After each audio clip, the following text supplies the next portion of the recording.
All right, bet. We are back. Episode 125. This is the show about nothing. The show that's officially a fan of the Cornet Contest.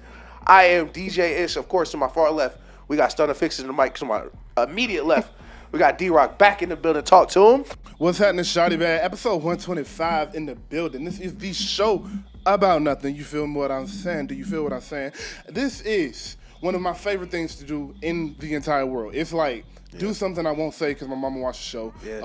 Podcast. Something else you can't say. Something else I can't say. Yeah. And play basketball. It's rap. like them and rap. That's the five right there. Yeah. Actually, I would take play basketball out for eating.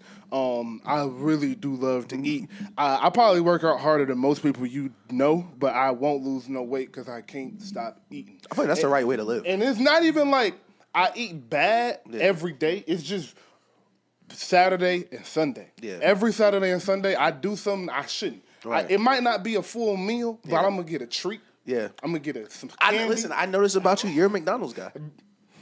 It knows me, man. You're a McDonald's guy, man. Double cheeseburger from McDonald's with a large fry? Yeah, yo. I'm good. Got that last time I went to the barbershop. That's a real classic. You feel me? You feel me? But as always, we got Stun in the building. Not as always, but last week he was here. This is the first time I'm doing 2 shows in a row, so clap it up for that. Yeah, clap it up for that. You know what I'm saying? I appreciate that. Tyrone ain't do 2 shows in a row. Tyrone was on the show and never came twice in a row. Tyrone, we did 1 show. The very next show, our 2nd episode, Tyrone was like, "Hey, gang, I'm hungover, and it's just nothing I can do to get there." Boy, I was ready to fight that guy, boy. I was ready to fight to him. Shout out Tyrone, man. Shout out Tyrone. We got a great show lined up for you. I have completed what I told you I would complete last week. I have watched ATL and I have watched Life. Let's go. I actually just finished ATL like an hour ago, and I watched Life twice actually, back to back. Very good movie. I really liked that movie.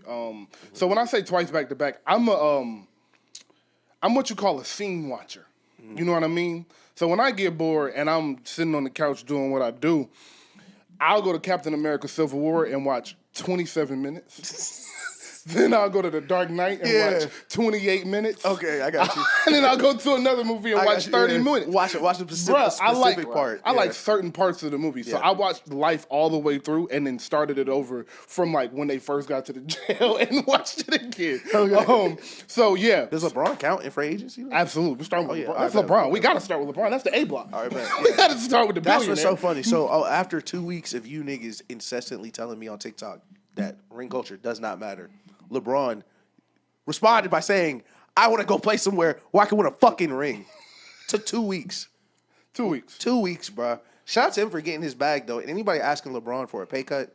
You're crazy. How many billionaires you know take a pay cut? How did you think they become billionaires?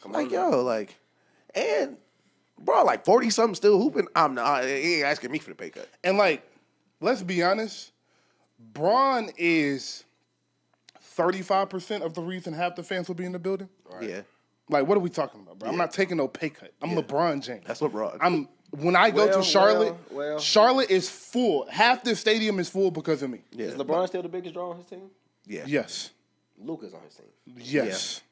Yeah. Luka is in his prime. Yes. Yeah. 2025, I don't think LeBron is still the biggest draw. LeBron and Steph still the biggest draws. Next year, he might be the biggest draw just because it's the possibility of it being his last season. But if we go spade for spade, like right now, at this point in their careers, I think Luka is a bigger draw than LeBron. Absolutely not. This is what I'll say. To real hoop heads, yes. To the average NBA fan, nah, you still rather cut on and see LeBron. That's what I would say. I think Luka better than LeBron. I would say this. If Luka was still in the Mavericks and the Lakers team was still the same with Anthony Davis, the Lakers would have more primetime games than the Mavericks this year. And if they didn't have more, it would be damn even. Like, that's how big of a draw. And they would be the 6th seed, a 6 through 10 seed. It's the Lakers logo, too, though. But I think that adds to LeBron being there. So that's part of the draw is that he's on the Lakers. I got you. If he was in Cleveland, maybe not right now. But LeBron, Lakers, like, nah, it ain't much bigger than that. Listen, I'm one of the biggest Luka fans, but LeBron got his own fan base. If LeBron was on the Clippers and Luka was on the Lakers, who would have more primetime games? LeBron and the Clippers. I still think LeBron and the Clippers. Okay. Like, LeBron got his own genre of music. Like, legit. Like, niggas spent. Yeah. There's like 30 songs that were remixed with LeBron in him, just because. Yeah, like Braun is a different animal. I feel like the same way with the Warriors. The Warriors going to have another 35 primetime games this way because of Steph Curry. Like, it's just, as long as those two guys are playing, like, it's that they always going to be the biggest draw because of the cachet they got with the fans, bro. The statement exactly from Rich Paul was, he knows the Lakers are building for the future. He understands that, but he values a realistic chance of winning it all. We are very appreciative of the partnership that we've had for 8 years with Jeannie Buss and Rob Pelinka and consider the Lakers as a critical part of his career. Now, that was the last part of a little bit longer paragraph from Rich Paul explaining the opt-in. That does sound like the end of a relationship versus the middle or towards. Yeah, that sounds like the end of a relationship. Stunna, how did you feel about the opt-in and then the language after from Rich Paul? I felt like the opt-in was kind of, I understand it because LeBron got to get his money, but it's like, if you wanted to go to a winner that bad, you could have just opted out. Right. So, like, putting the pressure on the Lakers, they're not going to, we got to start being honest with ourselves. The Lakers not going to do nothing to win the championship over the next year or two. It's like, nah, not with Luka in the wings. I don't even see, like, what move they could possibly make. Like, what center are they really going to go get that's like, oh, my God, that's a game changer, or, oh, my God, he going to change our team. Like, right now, you looking like you're going back to war with Jackson Hayes.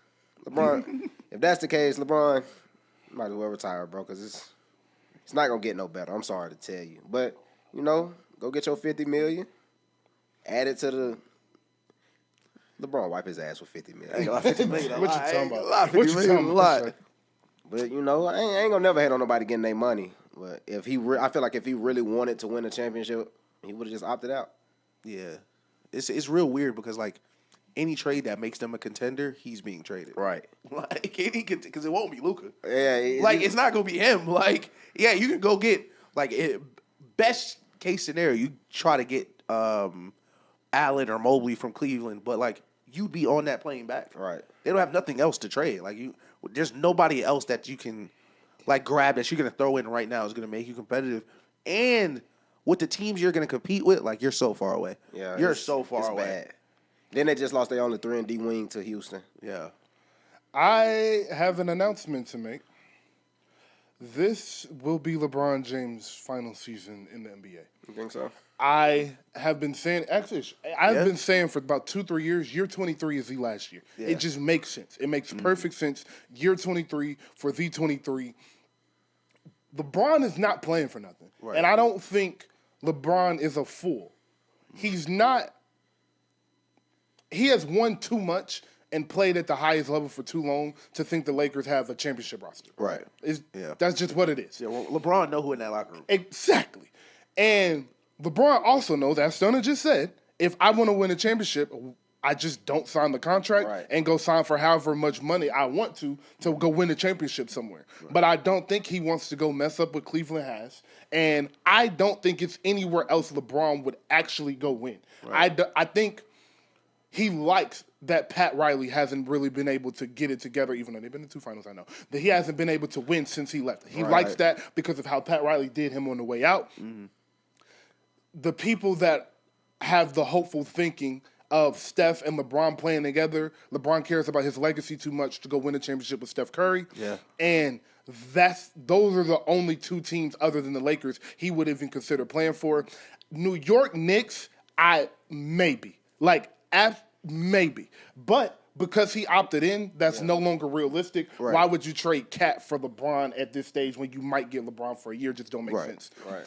So from this move, the messaging of Rich Paul, it to me feels like this is the last chapter of LeBron's career. Right. I don't think he wants that to be the focus of his offseason because every building he steps in from now until the season starts, he would have to answer questions about retirement if they made that announcement now. Yeah. But a week before or within 3 weeks, by game 10, he will make the announcement that this is his last season, and he will get the farewell tour he deserves. I feel like you got to say it before game 1.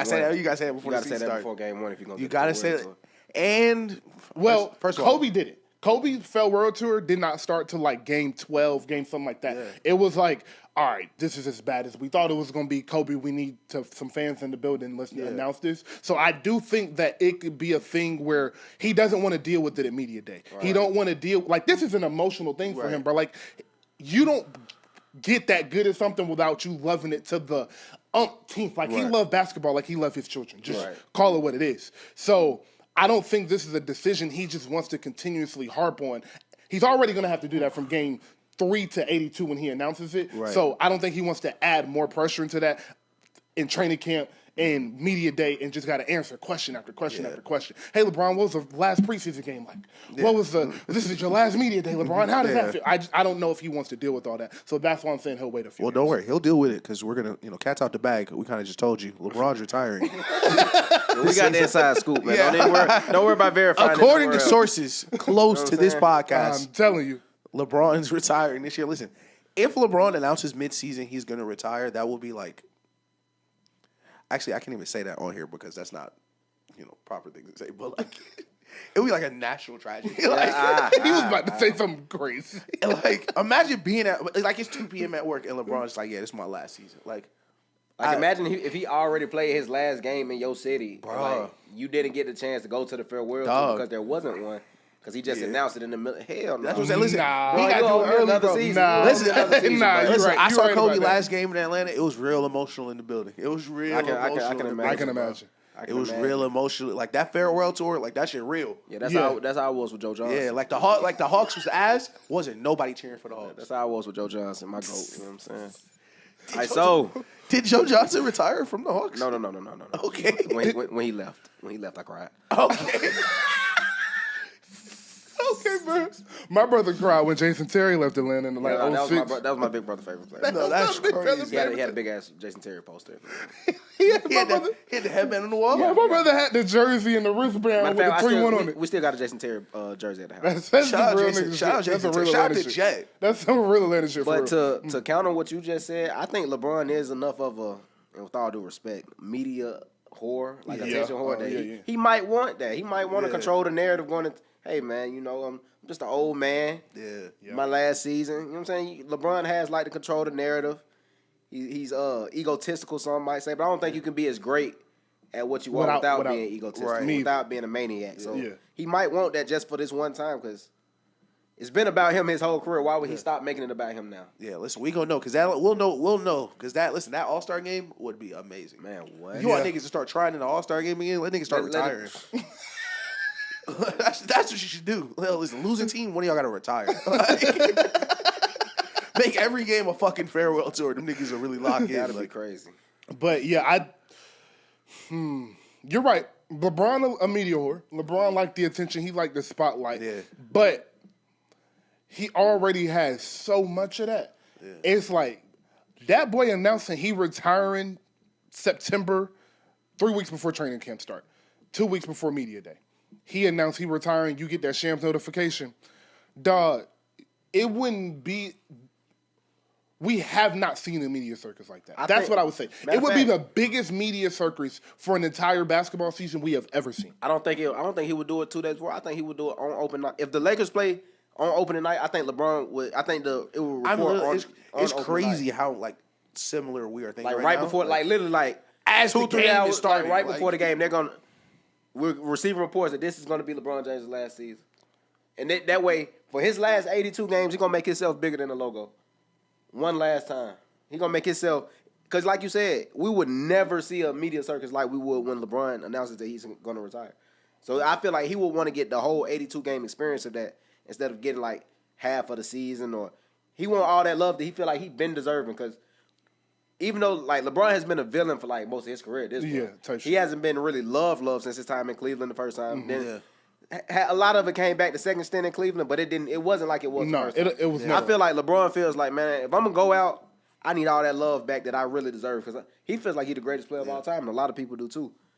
Number 2 in my book, but that's neither here nor there. I agree with saying. I legit think, and I'm excited to see when they release the schedule because the schedule hasn't come out yet. That's why I look to see. But if they play the Warriors at 8 p.m.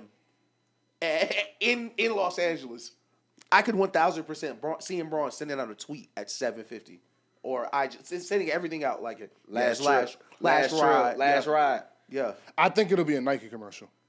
Yeah, That makes the most sense. It'll be a Nike commercial right before the game. right before tip off. Right before tip off. That's like, oh, that's gonna be the one. Listen, that's gonna be the one. And shout out Patreon because we're gonna have a lot of our older episodes on here. So shout out to niggas that know when we first said this. But listen, don't nobody know optics like LeBron. Nobody know optics like LeBron. And it ain't gonna be no regular commercial either. We talking about a 2-minute slot. Yes, yeah. Who narrates it? Kendrick. No. He need a deeper voice than that. I think it's Hov. Yeah. Oh, yeah. I think it's Hov. That would be crazy. I think it's Hov. I think Hov narrates his. Him and Hov have been linked Yes. like their whole career too. Yes. Morgan Freeman or something. He gonna bring out big dogs. It's gonna be one of them. It's gonna be Hov, Denzel, Freeman. Yeah, it's gonna be one of them. It's not gonna be. It can't be nobody else, bro. He deserved it. Yeah, but knowing Nike is gonna be aided them shit. You know what? Knowing Nike is gonna be. You know what I just thought of? Or his son. No. Oh, You know what I just thought of? who? Last ride, Nike commercial. Who else is in the GOAT conversation? Jordan. Michael Jordan gonna narrate his first commercial. That's hard. It's no way. That's hard. It's And that's how people gonna be like, oh, Yeah. maybe Michael Jordan did love this nigga the whole time. Right. Like maybe I can see LeBron, hit me up if you need some marketing, man. I got you, man. We can get this thing figured out. Mike was the first name I thought of, but I was like, Mike ain't doing that shit. I think Mike would. Well, this is the thing. Mike no business. Exactly. Mike no business. Mike no numbers. Okay. But if you see LeBron logo and the Jordan logo at the end of the commercial, oh my god, you ain't lying. That's you $1 ain't billion lying. commercial. You ain't right lying. there. You ain't lying. That's crazy. hard. That Bron, would get be out. crazy. Bron pissed. We told everybody he retiring, but get out of this commercial. That nigga mad as hell. Be all right, bro. It's all good, Gonna be bro. a clutch van outside as soon as I leave. It's all good, bro. We just know what we doing up here, man. But before you go, I do really want to say this because, of course, Bron might be watching this. Friend of the show. You know what I'm saying? Of course. Listen, please let us know whenever. You gotta let us know, my nigga. Please. We gotta. Y'all think y'all know. gonna cry when y'all get that number? 1,000%. I'm gonna cry at the game because I'm going to the game. crazy. I cried at the Kobe game. I'm gonna cry at the LeBron. I don't know the NBA without LeBron. Yeah, I don't remember watching a basketball game. Nope. I was born in 1999. Yeah. I don't have a recollection of a basketball game without LeBron being in it. Nope. Or without LeBron being in the league. Yep. I don't remember full memories of any NBA without LeBron. Because But LeBron was really my first favorite player ever. Besides Joe Johnson, of course. Shout out to ISO Joe Johnson. I was watching the Boondocks and it's a LeBron poster on Riley Wall in the Boondocks. That shit is crazy. That's like bro. Like he deserved my tears. Pause. Like he does. It's not That's gonna be a real crazy. cry. It's gonna be a water up, one shed. Just like damn, man. Like Damn, that's Bron. a real nigga, dog. Like no cap. I cannot listen. I ain't gonna lie, and I already do this, but I cannot wait to gas this nigga to my nephew. I ain't gonna lie. I be telling my nephew all type of crazy shit about Bron already. Like once LeBron retire, he gonna be 10 times as better as a player. Cause then you can just start making shit up about Bron. Like that's what they be doing about Mike. Like That's what they do about athletes in general. Like Especially all the athletes who could do crazy stuff like Bo Jackson. I was just thinking I remember watching the Bo Jackson 60 what's it called? 30 for 30. E60. It's 30 30 for for 30, 30, 30 that's the name of it. And they said something like this nigga jumped over a pond. He jumped over a river. And I was like, huh? Yo, the image that they drew Like- of him jumping over is really in my mind right now. Like Then they said he was throwing apples through somebody's screen door. Like, you know how hard you gotta throw a fucking apple for it to penetrate a screen door? In the hood? No, that's stupid as fuck, Bro, That's that stupid shit as is hell. so bro. funny, bro. Them screen doors in the hood last forever. Bo Jackson got crazy. Last stories. forever. Like, you gotta gang. shoot through them. They legit tell Bo Jackson's story like, yo, that nigga was so powerful his hip gave up. You feel me? And I believed it because I never watched them play. So that's literally what they said. They said he was so powerful of an athlete that he got tackled and his hip gave out because he was trying to break the tackle. Like his body legit could not handle How athletic he was. Like, huh? Like, what are you So saying? yeah, when I have a kid and I hope like one day my kid gonna be like, man, Wemby the greatest, Yeah. and he might be. Right. But I'm like, hey, man. Oh, I'm Nigga, alive. please. Listen, I'm Watch. a Spurs fan, so if Wemby ends up being the greatest, I'm for sure gonna tell him that. But like if some nerd, like if Giannis rattle off 5 rings, You know what I'm saying? like fuck Like out Shea. of here. Yeah, Shea rattle off 4 rings. Get the fuck out I'm of gonna here, tell my dog. son, listen, you ain't watched LeBron Raymond James. Yo, Bro, like I'm that alive. man- Senior. He was like, how good was Bron? Listen, they played 4-on-5 in 2016 for like 3 games. Like they were missing a person in the fourth quarter. He played the entire game, played 2 positions. Like, Since we on this topic, I have a question. You know, and every time LeBron come up, I want to ask people this: what do y'all think is the absolute peak of LeBron James? Like as a player or like a moment? Like as a player, like what do y'all think? Like if you had to point out one season and be like, all right, that's the best I've ever seen LeBron James. Because I think it's 2012 LeBron when he decided he wasn't shooting no jumpers. I gotta go 2016. I still gotta go 2016. Was that when they came? That's 3-1. Yeah, he was in the 3-1 comeback. It's crazy. LeBron's starting to get like Mike, where the more you look, the better he played. Yeah. 40-point triple-double, 2 blocks, 2 steals on like 50-40. Like, LeBron was so much better than everybody on the court. Like, those finals don't even, they look like high school games almost. And like, this is like one of the best. 2016 Bron, probably the best I've ever seen. So, 2012 Bron made me cry. Because for those who don't know, I'm a big KD and Russell Westbrook guy, so I was Hold on, on bro. OKC. For this nigga to be mad, I be bandwagoning. He sure do got a lot of favorite teams and players. For a nigga mad, I just like Lamar fucking Jackson. How the fuck like he out get of to- all people, I fuck Lamar Jackson. Wait a minute, how the fuck he get to Oklahoma City? What the fuck? I can't like the Ravens and the Falcons. I wasn't an OKC fan. I was a Russ and KD You was fan. crying. You was crying. Because they were my favorite players, and I was 13. That's what I said about Lamar. You was like, nah, you can't like the 26. Falcons. You 27. You 27. I was Nah, 13. go ahead. We finally got this nigga though. Go ahead. Y'all-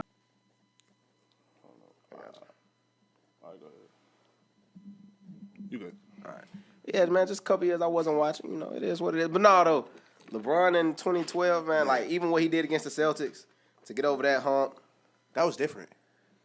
that wasn't 2012. No, I'm saying like he was different. Oh, yeah, like man. he was different. Like Then I still think to this day OKC would have won the series if they called that foul at the end of game 2. I'm always say We that. talked about that last week. You know what I'm saying? I'm say that. I know my he grave. feel that way. Yeah. He said that 2 I'm shows going in to a row. go to my grave saying that, but man, that version of LeBron was different.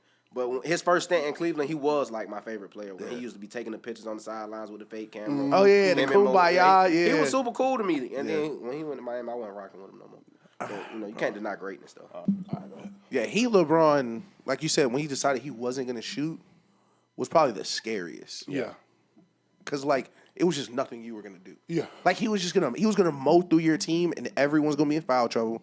And anytime you turn the ball over, the play is over. The play was over. That shit was like I've never like that Heat team in transition. Like it was nothing you could do. You legit either had to never turn the ball over or instant foul them.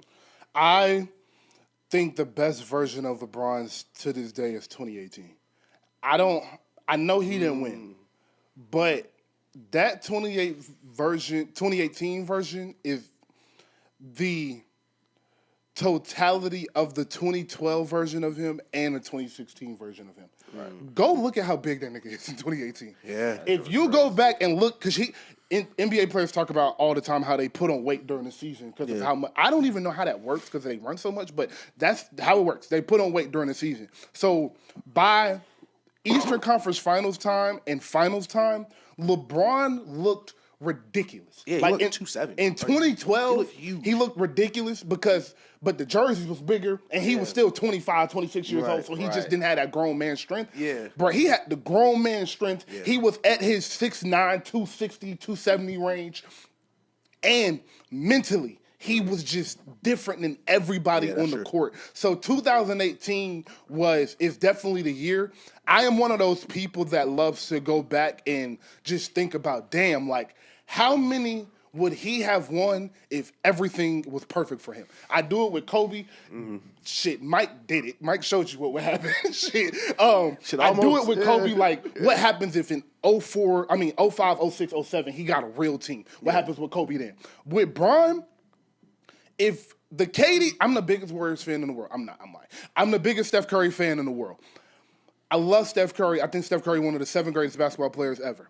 If KD never go to the Warriors, LeBron might have 6 championships. Yeah. Like, that's how good LeBron is. You know what's so funny? Like, and I won't say it because I'd be arguing Kobe's still better than him if you just look at the basketball and Mike is still the GOAT. If I really am honest about what happened in this NBA, who was in the NBA, if it wasn't for KD and Steph teaming up, and I don't think anybody else teaming up stops LeBron from getting to at least 5. At least 5.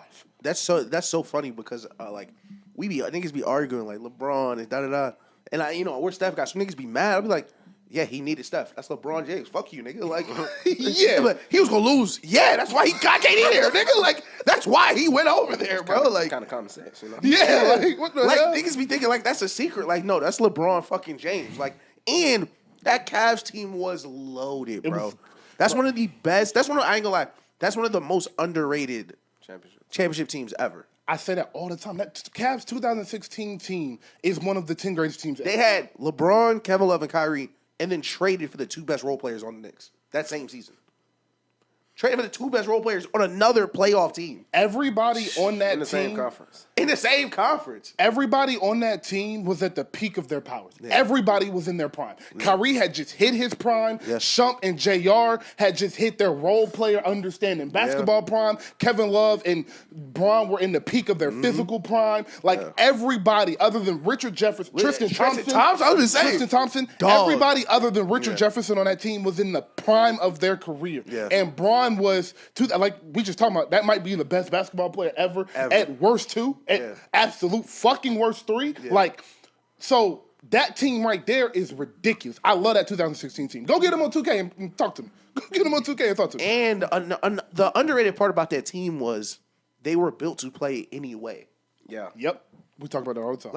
Like you saw them. All right, they had to get rid of Kyrie. They just went all offense. Yep. And they just started scoring 1 million points. But 2016, 2015, they were all defense. Yep. Like they were big, physical, fast. They had everything you needed on that team. I love, man, shout out to LeBron, bro.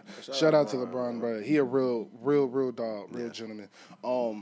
I want to move on to some of the free agency moves. We did 20 minutes on Bron because, he deserved that. He just deserved that, bro. And lastly, Ish already said it, but asking a billionaire that's gave 23 years to this game to take less money or to sign for a vet minimum to win a championship, Bro. You're out of your mind. You're out of your mind. That was never going to happen. That's LeBron Never James. All right, some of the moves, some of the biggest moves that we got so far. We got Tyus Jones to the Orlando Magic. Yep. We got Clint Capella to the Houston Rockets. We have, actually, we're going to end with that move because that's our favorite move so far. We have Devin Booker and the Suns talking about a 2-year, $150 million extension.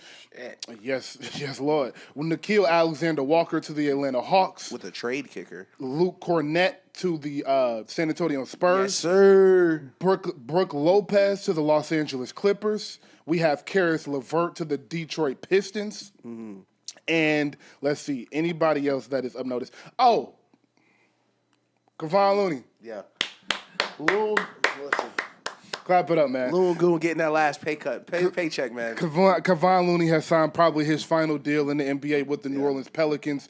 The Warriors couldn't pay him what he wanted. He stays around that $8 million a year. I think that brings him around $75 million for career total earnings as an undersized big that has dealt with hip, back, elbow problems all throughout his career. A champion, a real warrior. Salute to Kevon Looney. Like I said, signed with the New Orleans Pelicans. Now faces his biggest challenge, being Zion's vet. Does Zion still need a vet? He's like 60. He the vet. Zion 28 now. Zion like 8 years in. He's a vet still. Bruce Brown to Denver. Kevin Porter Jr. re-signs with Milwaukee. Oh, Cam Johnson, Michael Porter? Yes, and that's exactly what I was about to end with.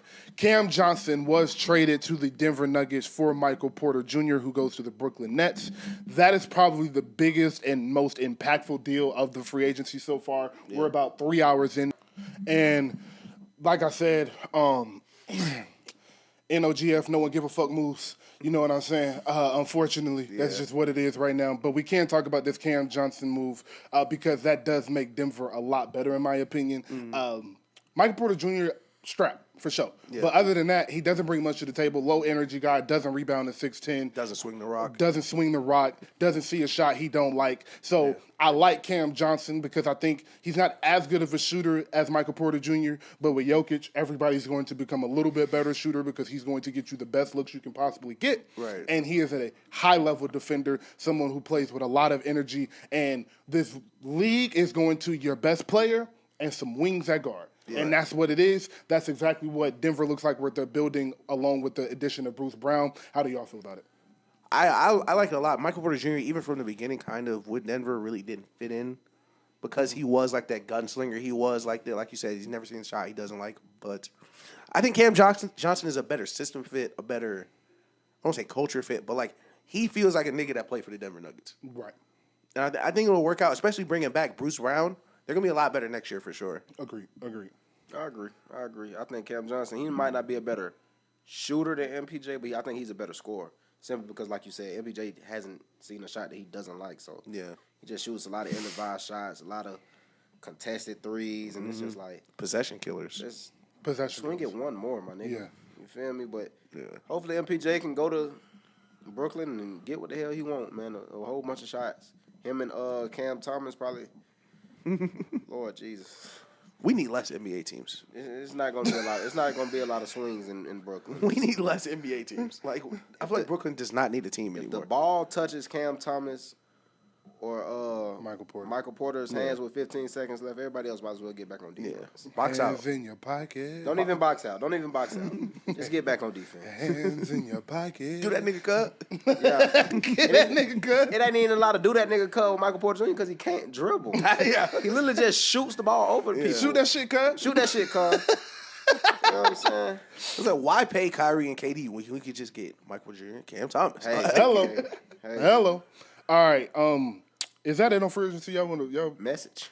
y'all want to move on to some cool shit? Yeah, we can move on to some cool shit. Yeah, let's Shout go. out to the NBA though. Man. Shout out to the NBA. We'll rank the last 7 champions later in the show. But NFL, I did want to move on to this because the football is it's just a man's game, man. It's just it's basketball really just hold us over until football season. Yeah, basketball cool. If we honest about what it is, like we love basketball. Basketball is my favorite sport. If I could watch a sport for the rest of my life, it would be basketball. But it's nothing like football. It's no entertainment like football. Yeah. It's nothing that bring out your emotion as a fan like football. Yeah. It's just nothing like it, dog. I got a theory about that as well. Go ahead. It's too many basketball games, man. You can't be that passionate 82 fucking times. Yeah, that's a fact. But if you give me, I only got to be that passionate once a week. Yeah.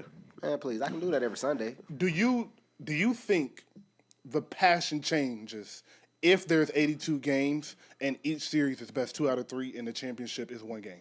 I just feel like, well, first of all, I feel like a lot of fandom in basketball is rooted in people's favorite player, and football is rooted in your favorite team. Yeah. Because that's for sure. A lot of people don't fall in love with players unless they play for their team in football. Yeah. Your basketball, your favorite, like we was just talking about. I'm a Hawks fan. My favorite players were KD and Russell growing up. Yeah. My favorite player after Joe Johnson left the Hawks, I haven't had a favorite player play for the Hawks since. Yeah. So it's like it's just a different feeling. It's a different emotion. But like I don't know how the NBA could get the passion because it feel like old niggas they loved it. We just listen. That best 2 out of 3 in the playoffs would do a lot. No. But like.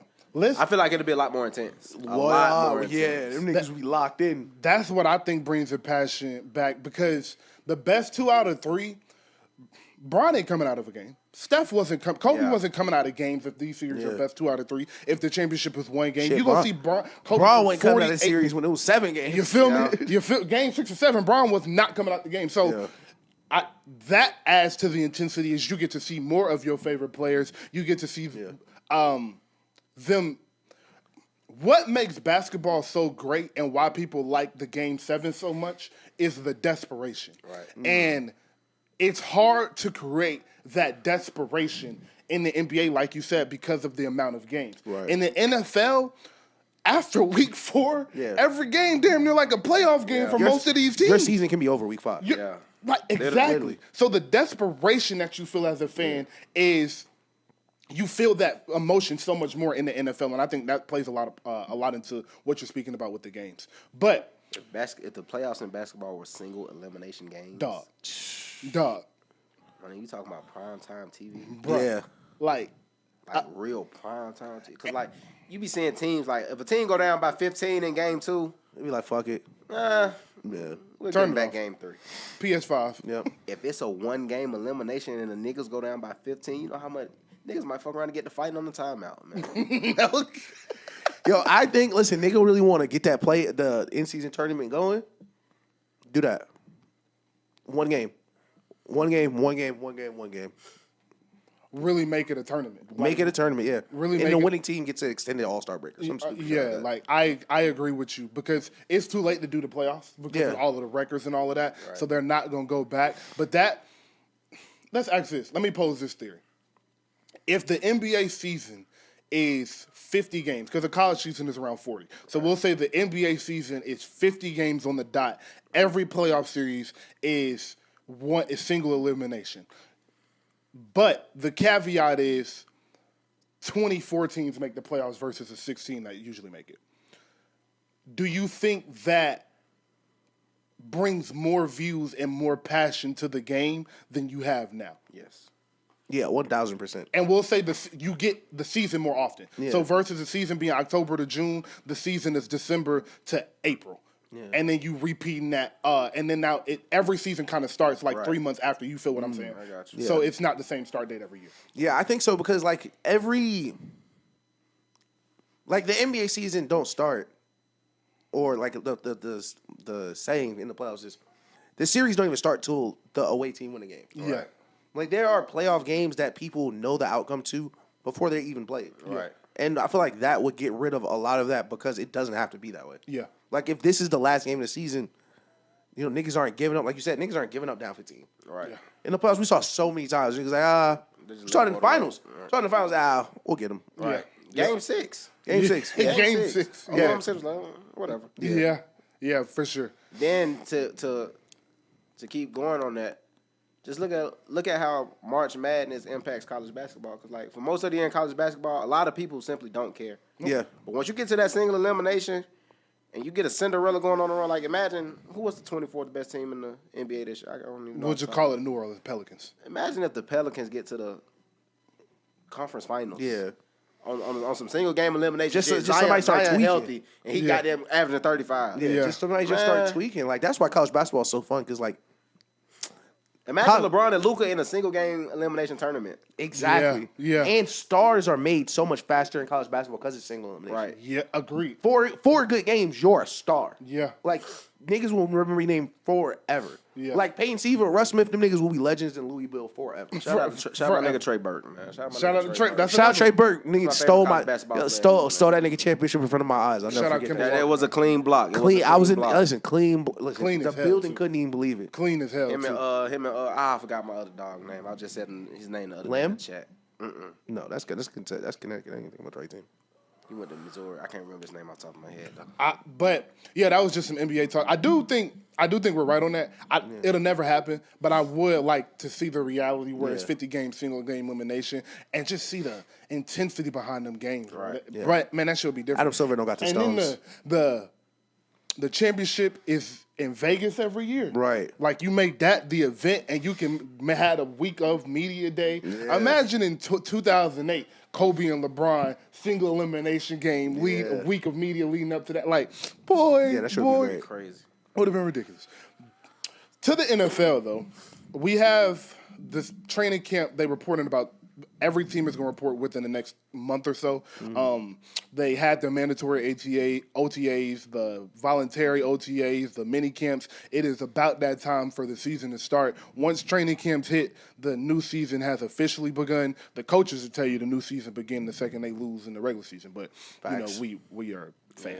Yeah, my team been working. And I'm excited. And this is a perfect time to talk about your new team because the question we have posed for the NFL today is what year two quarterback takes the biggest leap? Oh yeah, that's easy. Are we being honest with this question? It's only one answer.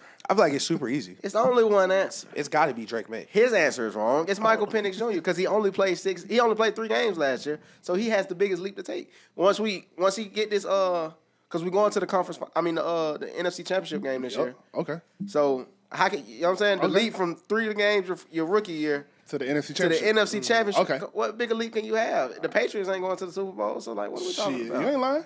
I like Listen, that. we actually don't know if the Patriots going to Super Bowl yet, but I feel like, especially in the NFC, I feel like I'd have to look at the Falcons schedule. I think Penix is going to take a great leap. Who? Penix? Oh, okay. No, I think Penix is going to take a crazy leap. I think he has great weapons run. I think they're in a good division, but he did only play 3 games last year. Right. It's gonna take some time. There's gonna be some lumps in there. Okay. Some things that Drake May did last season. Okay. So this year, year 2, second year in the system, rebuild the offensive line, go get you borderline Hall of Fame wide receiver. Right. I think Drake May is going to take that leap because he's just better than Michael Penix. Simply. Let's not go there for that. And I love Drake May. They'll tell you before the draft last year, I was saying, hey, Drake May might be quarterback one. He's special, bro. That's until I seen Michael Penix put on that red and black. You know what I'm saying? What my boy Adrian Peterson say? When I seen him throw that ball. Listen, it's finna be greatest show on turf 2.0. Okay. You know what I'm saying? I need y'all to listen to me. Come again? Is Bijan Marshall Falk? Better. Marshall Falk? Better. Marshall Falk? Put us in higher conversations. MVP Marshall Falk? Put us in higher conversations like LaDainian Tomlinson. Marshall Falk's better than LaDainian Tomlinson. Cap. All right, that's not true. I believe so. That's bullshit. Well, it's an argument, but that's for sure an argument. I disagree. I don't think that's an argument. Marshall Falk is definitely in that tier. No, he's not. Marshall Falk is arguably the greatest receiver in running. Yeah, Marshall. Running Listen, back. without Marshall Falk, that's great. For without him. Marshall Falk, there's no LT. But that's great for him. Without Jim Brown, there's no Walter Payton. Walter Payton is still better than him at the end of the day, though. It's old niggas that disagree with you about Jim Brown. Yeah, it's old niggas that put their car through the wall for Jim Brown. You know, that's because they couldn't tell what was happening on the TV for real. They didn't really know where Jim Brown was. Shit was black and white. They didn't even know who they was watching. Marshall Falk definitely. No, Marshall Falk was definitely cold. I'm just talking shit, but Bijan's better than him though. Let's not. Oh. You know, I guess he stopped talking shit real fast. Like it was like a moment of stop talking shit, and then Bijan he kept doing it. Right?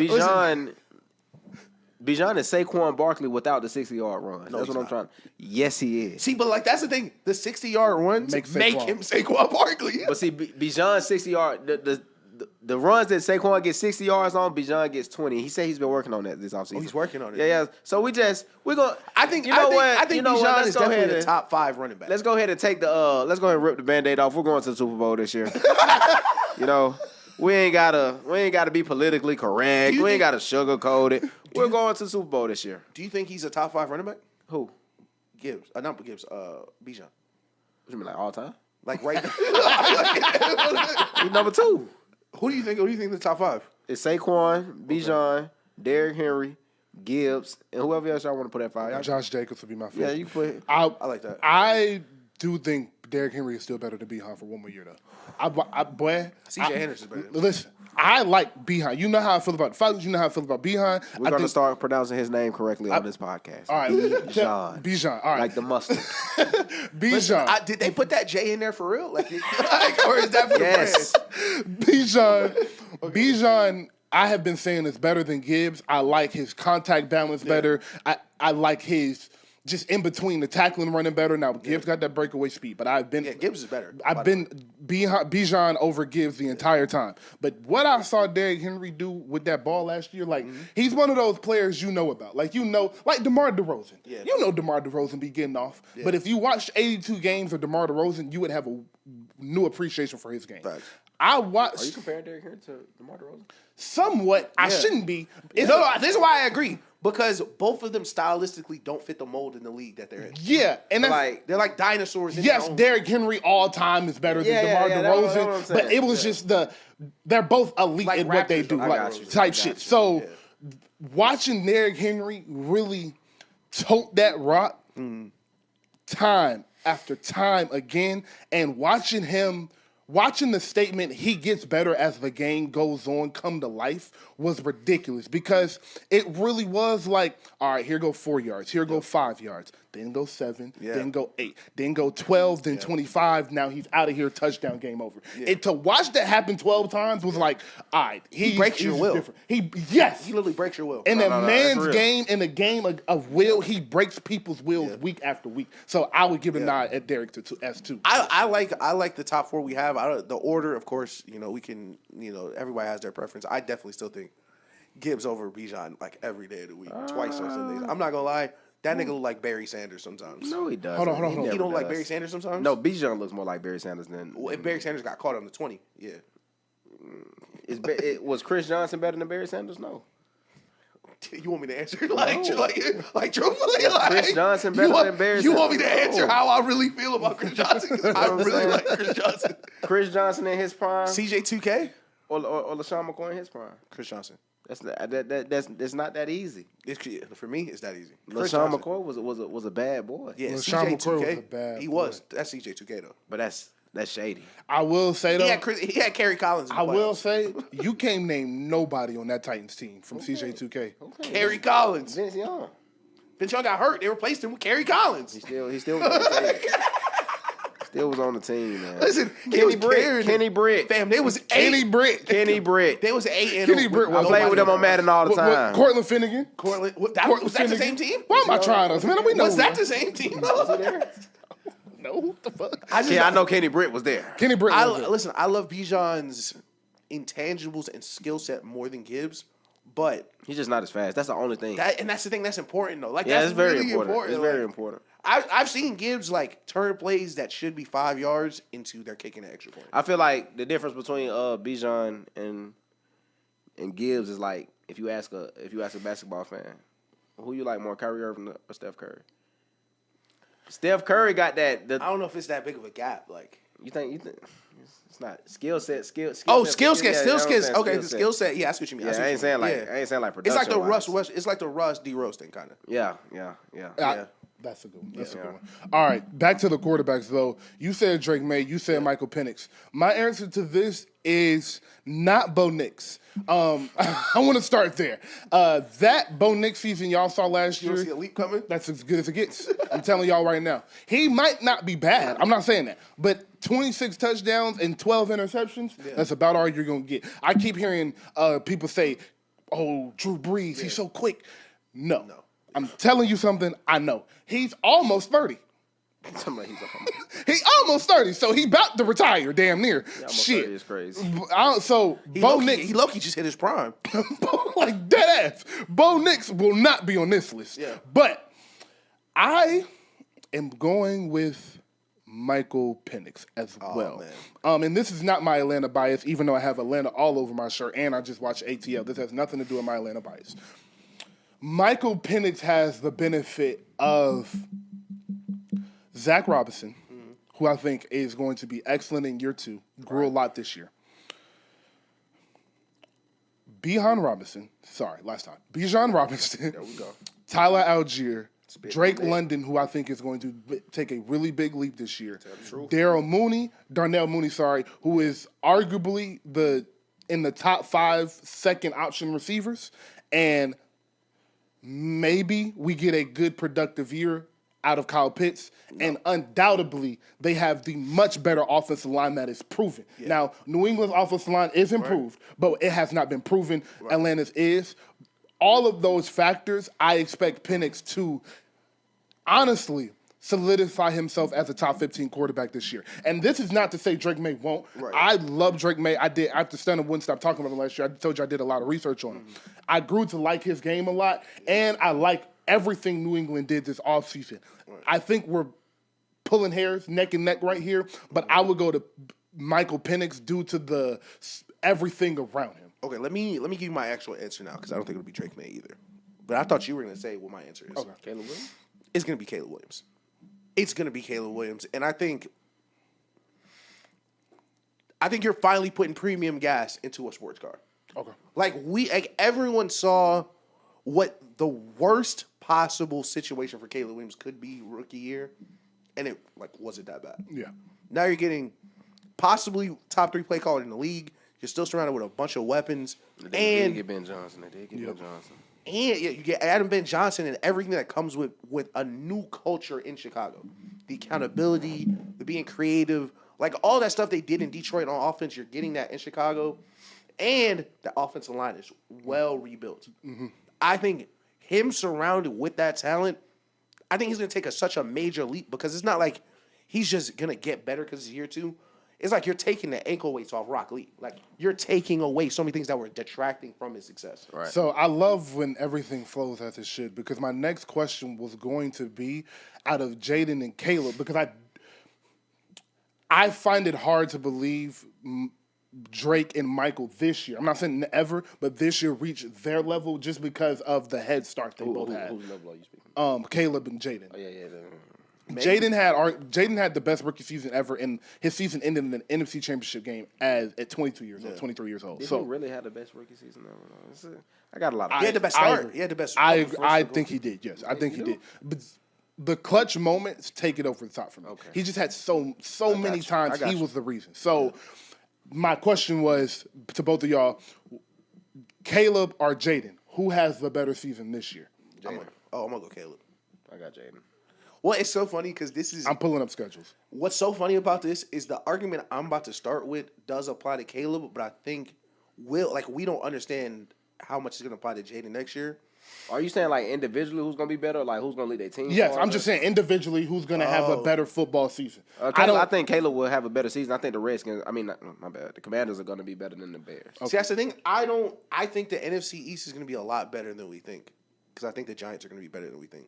I think the Eagles are still going to be one of the best teams in the league, and I think the Giants' front seven will be possibly the best front seven in the NFL. The Giants might have one of the worst offenses in the NFL too, though. Yeah, but Jaden don't play versus that offense. That's what I mean. You still gotta have to score. Like even if he go out there and get 17 points, can the Giants? See, that's the thing. 17? Does a great offense with a bad defense beat a great defense with a bad offense? Yes. Yes.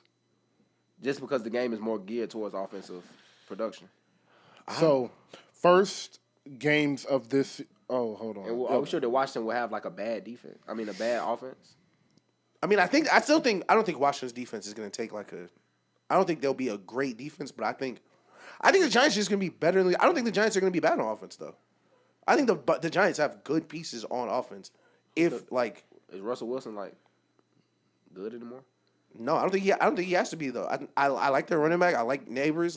I think they have enough pieces with Brian Dable to just be better. Scratch the surface. Yeah, I got you. That especially because that is the best D line in the NFL. Yeah. It is. That, and you're coming to No, I don't think it's a question, bro. That D line is ridiculous. Who will be second? Burns, Kayvon, Dexter Lawrence, and the rookie they just drafted. That's ridiculous. No, it is. You're asking, and Russell Wilson sucks. You're asking him, can y'all muster 20 points a game? Yeah. And with Brian Dable, you're kind of just a couple field goals here, Neighbors here. But what's their running back name? Is it Tracy? Tyrone Tracy. He looks explosive. They are moving in the right direction. And of course, this is not going to happen. But if Jackson Dart's a good football player, this team is super interesting. True. Will he be playing this year? I don't think. Yes. So. I don't think so. You can't pick no quarterback in the first round. As the Giants, he's playing. I think Russell Wilson is good enough to hold that off. I unfortunately had to watch the Steelers a lot last year. So I watched a lot of Russell Wilson, and he's still who he is.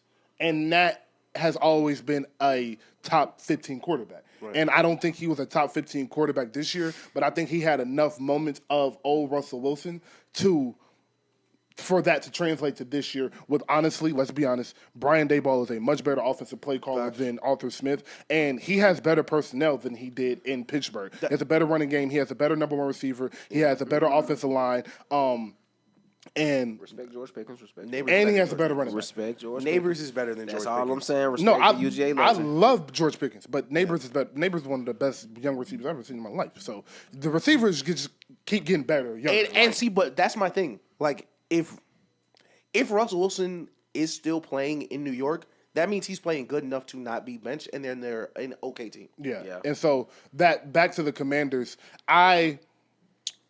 let's go first 8 weeks. Their first 8 weeks are Patriots, Bengals, Ravens, Giants, Packers, Raiders, Falcons, Chargers. Jesus Christ. So it might be 0-8. The Commanders' schedule is much tougher. Let's go over to this side, to the Bears, Vikings, Lions, Cowboys, Raiders, Commanders, Saints, Ravens, Bengals. All right, and then Giants. They got a couple hard games. All right, they got a couple hard games either. So, hard games too. So when I look at the schedule, I don't want to read off the whole 17 games. So just to summarize, they both have about the same amount of tough opponents and the same amount of decent opponents. No one is sorry in the NFL.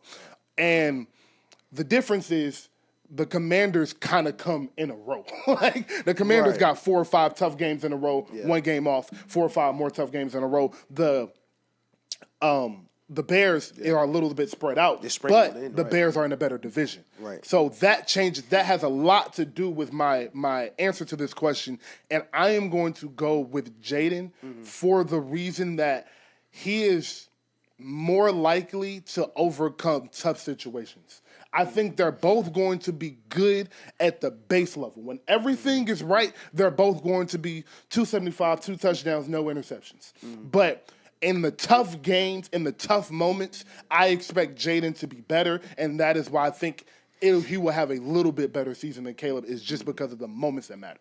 It's crazy because I think the NFC North takes a step back this year as a competitive division. Because I think the Lions take a step back, losing 2 or 3 of their offensive linemen. And their offensive coordinator. And their offensive coordinator. And their defensive coordinator. Defense coordinator, too. But Minnesota, we're getting a rookie now, too. Like, we're starting this whole thing over. So, like, are you still going to be able to be this great a year older? Harrison Smith, a year older. Yeah. Like, not really making any giant leaps and taking a step back from the quarterback position, possibly. So, Stunner, who you got year 2? Oh, y'all know. Oh, you talking about Caleb? Yeah, I'm talking about Caleb and Jalen. They don't matter. Let's, you know what I'm saying? I know we got to change the subject, but this is Michael Penix's world.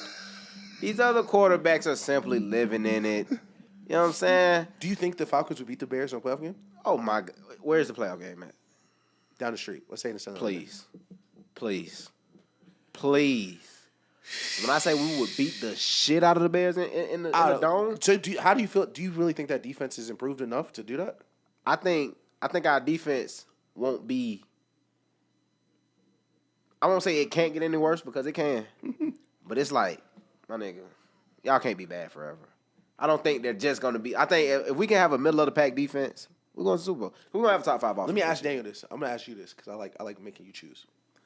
Which team do you think would be better at their best? Everything goes right for the Falcons. Everything goes right for the Bears. I love that question. Please. That's a great question. Please. Damn, that's a good question, Ish. I'm going to say the Falcons. Slightly. I'm going to say the Falcons because at their best, that pass rush is one of the 7 best in the NFL. And at their best, like he just said, that's a top 5 offense. Those two combinations, along with Jesse Bates on the back end, pulling it together like he has been the past 2 years, I would say the Falcons. Because of the, like you said, the potential of each group. Damn, that's a good question. That's a good question. I'm not going to lie. That's a good question. At their best, I think the Falcons could have the best offense in the NFL. At their best, They have I agree. 15, we're talking at their best. Okay, so let me ask. We have a 1,500-yard wide receiver, a 1,200-yard wide receiver, a 1,500-yard running back. What's holding me back is And then Kyle Pitts. But can you be the best offense in the NFL without a top 10 wide receiver? We have a top 10 wide receiver. I think he finished like what, 4th in yards last year? Listen, I don't know what he finised. I don't know. Drake London today, I don't think is a top 10 wide receiver. Justin, Jamar, Neighbors. That's it. No. No, that nigga said 3 LSU wide receivers. Like, no. I'm God. I was going to say Brian Thomas. Number 4. Okay. But no, so, all those aside, he's definitely top 10. Yeah, I do think I think he's 9 or 10. Yeah. Justin, Jamar, Neighbors, Thomas. We'll give him Puka, St. Brown, Antonio. I'm sorry, AJ Brown. All right, that's 7 definites. So St. Brown and Antonio Brown? Yes. Puka, St. Brown, and Antonio Brown. So count them again. Justin. Right. Jamar. Right. Neighbors. Right. Brian Thomas. Right. Puka. AJ Brown. Amon-Ra St. Brown. Tyreek Hill. Shit. CeeDee Lamb. Shit. No, I give you CD. I'm not giving you Tyreek. I'm giving him Tyreek. I'm not giving you Tyreek in 2025. I can't. I'm not giving you Tyreek. Okay. In 2025. All right. We'll take Devontae time. Adams. I'm not giving you Devontae in 2025. I'm not giving you Devontae in 2025. Hey, I love Tay boy. I'm not giving you Devontae in 2025. I will say let's give definites though. Before we go with that, let's give some definites. Listen, I ain't gonna lie. CD was a definite. I thought Devontae Adams was a definite. I ain't gonna lie. Fuck no, not in 2025. Terry McLaurin? Not in 2025. I think that is a debate. I think all of these are debates. Drake London is really good, I bro. think Garrett Wilson is a healthy debate. Garrett Wilson is a debate. He's a debate. Garrett Wilson is a hypothetical. Wait, hold on. When we talk about on the field production, yeah, hold on. It just clicked with me. Did you say no to Tyreek Hill? Yes. He did say no to Tyreek Hill. I was letting it go. Tyreek Hill. I was just gonna let it go. Let me read off some numbers to you. Xavier Legette. Higgins? My fault. Yes, he better. I'm taking him over T. I'm taking him over T. You know what? You like him more than Devontae Smith? Yes. What are we talking about? Dale, you like him more than Devontae Smith? He might not. But I do. Let me give you a list of names of players who had more receiving yards than Drake London last year. Is he better than Nico Collins? Yes. Jamal, no. No, that's 9. That's close. 9. That's 9. No, it's 10 with Tyreek Hill. We're not giving you Tyreek Hill. I won't give him. I will let you guys. I will let Tyreek be a wash right now because of his last season. Okay. I'm going to give you the list of wide receivers who had more receiving yards than Drake London last year. Okay. You got Jamar Chase. Right. He led the league. Justin Jefferson. Brian Thomas Jr. Okay. That is it. That's nice. We were top 4 in the league with Kirk Cousins being a shell of himself with Kirk Cousins. for what, 6 games? I think that was a 6-game stretch where Kirk Cousins threw 1 touchdown to 9 interceptions. Yeah, that is what happened. Like, well, hey, man, we're going to put some respect on Drake London's name on this podcast. This is the podcast about Drake London right now. Listen, I am... The show about Drake London. I am glad you were here to argue this. I won't put Tyreek Hill after Drake London in any NFL wide receiver. Why? Listen, we're going based off last year. This is not a career achievement award. If the Dolphins called Atlanta right now, Drake London would never catch another pass in Atlanta. I do disagree. Clean swap? I do disagree. Clean swap. I do disagree with that. Yes, because Tyreek Hill is almost 30 years old. Tyreek Hill is a hamstring away from never being able to play again. And that is something you would have to think about trading for a 30-year-old receiver for a 30-year-old burner receiver for a 25-year-old. Yeah, that's long. I'm talking about one season. Tyreek Hill didn't have more receiving yards than my number 2 wide receiver last year. I'm just going to make that completely clear. And he averaged 11.8 yards per reception. He's not what we think he is. I had Tyreek on my fantasy team. He did not have a good year, and he was healthy last year. But listen, what did he just say? He said averaging 11 yards per reception. Yes. Who's throwing to him? If Tyreek was still Tyreek in Kansas City, he's taking those slants and going to the house. But listen, possibly. But Tyreek Hill with Michael Penix throwing him deep balls versus playing with Tua Tagovailoa catching bubble screens is a lot different. For Tyreek? No. I don't like Tyreek. I don't like Tua for Tyreek at all. You don't like Tua Twin? Nah, I'm not a Tua guy. Hey, man, all I know is Tua's next. If we cut the hype, I like Tua a lot. You will notice a pattern. Under athletic quarterbacks, Brock Purdy, Tua, what's the nigga? Bo Nix, all them niggas. Bo Nix pretty athletic. The sneaky athletic niggas. He's not sneaky. Bo Nix is actually athletic. I ain't gonna lie. I bet. I watched him play at Auburn. For a long time, he couldn't throw. He's athletic for a quarterback. Yeah. That's what it is. Yes. It's like, I don't mean he's a bad athlete person. I mean for an NFL quarterback, he's a good athlete. Yeah. Okay. But like when he breaks the pocket and Josh Allen break the pocket, the defense is reactive. Yeah. I get what you're saying. For sure. All right. Where the Drake London is top 10. Okay, that's where we were. Yeah, I was better than Stephon Diggs. Yes, 100%. I was like, I don't know if he's being serious, but Jacoby Myers. But listen, this is a sneaky one. This is for niggas that really know. He's not better than JSN. Who? He's not better than JSN. Who not? Drake London is not better than Jackson Smith and Jigba. Is JSN better than Darnell Mooney? Yes, easy. He'd be the number 1 receiver on the Falcons today. Bullshit. No, he would not. He got DK Metcalf traded. Bullshit. No, I'm telling you, he's better than him. Bullshit. Is he better than DK? Who? Drake. Yes. George Pickens? See what that's so strange because like we are going backwards. Like DK's better than George Pickens. No, he's not.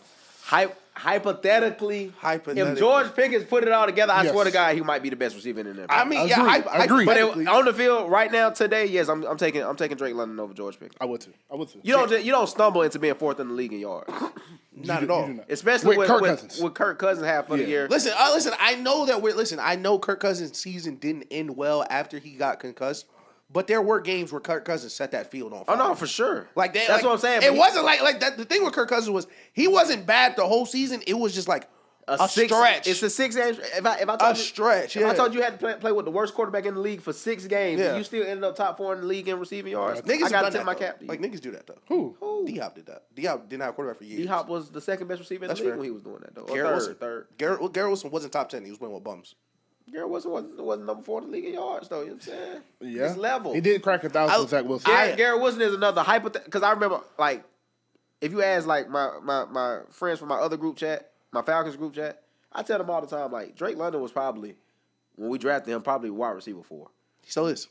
But right now, he's wide receiver 1. Who was in that draft? Drake London, Garrett Wilson. Was Olave in that draft? Jameson Williams. He's better than Jameson Williams. He's better than he's Olave. Yeah. Like if Olave stays healthy, if George Pickens wasn't crazy, Jameson Williams is really probably my second favorite wide I ain't receiver. gonna lie. I don't think he's better than Jason. Yeah, but I had Jason on my fantasy team. Let's put us in conversations we deserve to be in. All right, let's move on to it's like when you said LaMelo better than Cade. Like, come on. No, listen, I'm glad that you're back because like I might send it to you afterwards. Like a lot of people resonated with that topic. Like I don't have like when we went viral. Yeah, well, a lot of like viral niggas sent me a 3-minute voice note about that shit. Like, and I really liked it because it is a good combo. And I came across something today that reminded me of the conversation, but I was just gonna let it ride. But it was like it was really just the percentage of players on your team, like their free throw percentage, that isn't you. And it had the Hornets and the Pistons, and the Pistons were like 4th, and like the Hornets were like last. Yeah, because LaMelo does a terrible job of getting his players 12K. shots. That's all. That's all. Okay. That's all. 13K almost. Shout 13K. Shout out to the Twins. Shout out to the Twins. Okay, but for the record, does he dribble better than LaMelo? He doesn't dribble better than LaMelo. Okay, all right. He gets to his spots easier than LaMelo does. Yeah, that's not dribbling though. Like Kobe got to every spot he wanted, but did not have a better handle than Kyrie. But still though, if I'm the point guard getting to my spot easily, that's different from Kobe running the offense, being in the triangle and getting the ball at the high post. That's kind of like Aaron Rodgers throw the ball better, but Tom Brady got 100,000 yards. So that's the thing. Aaron Rodgers did not throw the ball, but I hated bullshit. Aaron Rodgers is the best thrower of the football. Yeah. Until it's wind outside. Until it's he played in fucking He played in Green Bay, Wisconsin. He's crazy. That's not true. He played in Green Bay, my nigga. Yeah, and had one playoff run because he couldn't win in the fucking goal. He won the Super Bowl. He had one playoff run and where did he? And how did he get to that Super Bowl, son? Was it in Green Bay? Did they have home field that year? So he went to he won the Super Bowl going through the road, man. Listen. I will say this. Shout out to the purest thrower. If Aaron Rodgers could play every NFC championship in the Georgia Dome, he might have went to more Super Bowls. Did Tom Brady throw a better football than Michael Penix Jr.? Easy. Let's Tom Brady is probably listen. The Aaron Rodgers thing kills me because Tom Brady might be the best thrower of football I've ever seen. Bullshit. Easily. You got your Dan Marinos. Well, I can't say Dan Marino, but you seen Michael Penix Jr. throw that football. Yeah, but like I watched Tom Brady throw it in negative. Listen, I watched Peyton Manning not throw the ball the entire game for the weather, and we declined the coin toss so Tom Brady could throw the ball into the fucking wind because he was that much of a demon. Nah, I wouldn't call him all that. He was cool. Okay, shout out to him. I have a game. Okay, this is not the one this is not a game I told y'all about. I like this. So we're gonna play. I'm thinking of a number between 1 and 10. Right. I'm gonna go last automatically. So y'all are going first. Get the people who goes first. Thinking a number between 1 and 10. 8. 7. It was 7. That's tough. I love Michael Vick. Michael Vick right here in my peripheral. I went Kobe. Y'all both real niggas. Y'all both know me very well. but the game is you're going to start. No, you won. My fault. You're going to start. I'm sorry. My fault. He my partner to it. It's just automatically went that way. Nigga forgot it was our show. So yeah, I'm gonna go first. My fault. Cheat me out my spot, man. We're going to do a draft of the NBA lineup to save the planet with only current players in their current state. Okay. Are we doing a snake? Is it snake or is it serpentine? Or is that the same thing? Those are the same thing. Okay. Is it snake? It's a fixed or serpentine. Yes, fixed or serpentine. Which one should we do? I'll let you. I say do snake. That just makes it more. He won the coin toss. Yeah. Okay. Yeah. Okay. So first 1, 2, 3. 1, 2, 3. Yeah. Okay. Bet. All right. You go ahead and start. We're gonna go. You can go any position. We're gonna go starting 5 and a 6-man. Okay. So I get the first pick. I am going to take Victor Wembanyama. And this is this year. That's tough. This is the players in their superpowers. This is one game. This is obviously everybody's super healthy. Yeah, one game. And we're playing like people. We're not playing aliens. No, we're playing each other. We're playing the best basketball team. Matter of fact, we're gonna let the comments. Yeah, we played each other. We played each other. The comments decide who. The winning team gets to represent the earth. Exactly. You got a second pick. Oh, it's 1, 2, 3. Yeah. And then it goes back. Yeah. Oh, so I'm always 2. Okay. Yeah. You gotta pick Jokic, right? Like you gotta pick Jokic, right? All right. That means I am going to go Giannis. Okay. For this moment, yeah, I'm gonna go Giannis, and then that means I have the second pick, And I'm going to pair Steph Curry with Giannis. It's nice. Damn. I shouldn't have went there, though, because you wasn't going to have the Nah, you probably would have got Steph for your third pick, so never mind. I should have went there. Yeah, I'm going to go Steph Curry and Giannis as my first two picks. Like I'm going to write this down, actually. like today. Like how they put. You got Jokic already. And you got time. I'll cut where we Okay. doing this right here and shit. I'm going Luka, bro. I knew I'm you was going gonna say it. Luka, bro. So I got Wemby. For my second pick, I'm going Anthony Edwards. Okay. Okay. All right, and then you go again. Give me Shea. Ant, Shea, Wemby. Yeah, we gonna flood y'all niggas. Please. Please. So like, who fits right there with Jokic? He's gonna be a great defender, great shooter. Well, has to be okay shooter.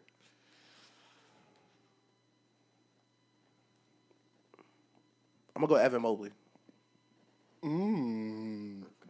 That's a good pick. go That's a Mobley. good pick. Ish. All right, so I got my shooter.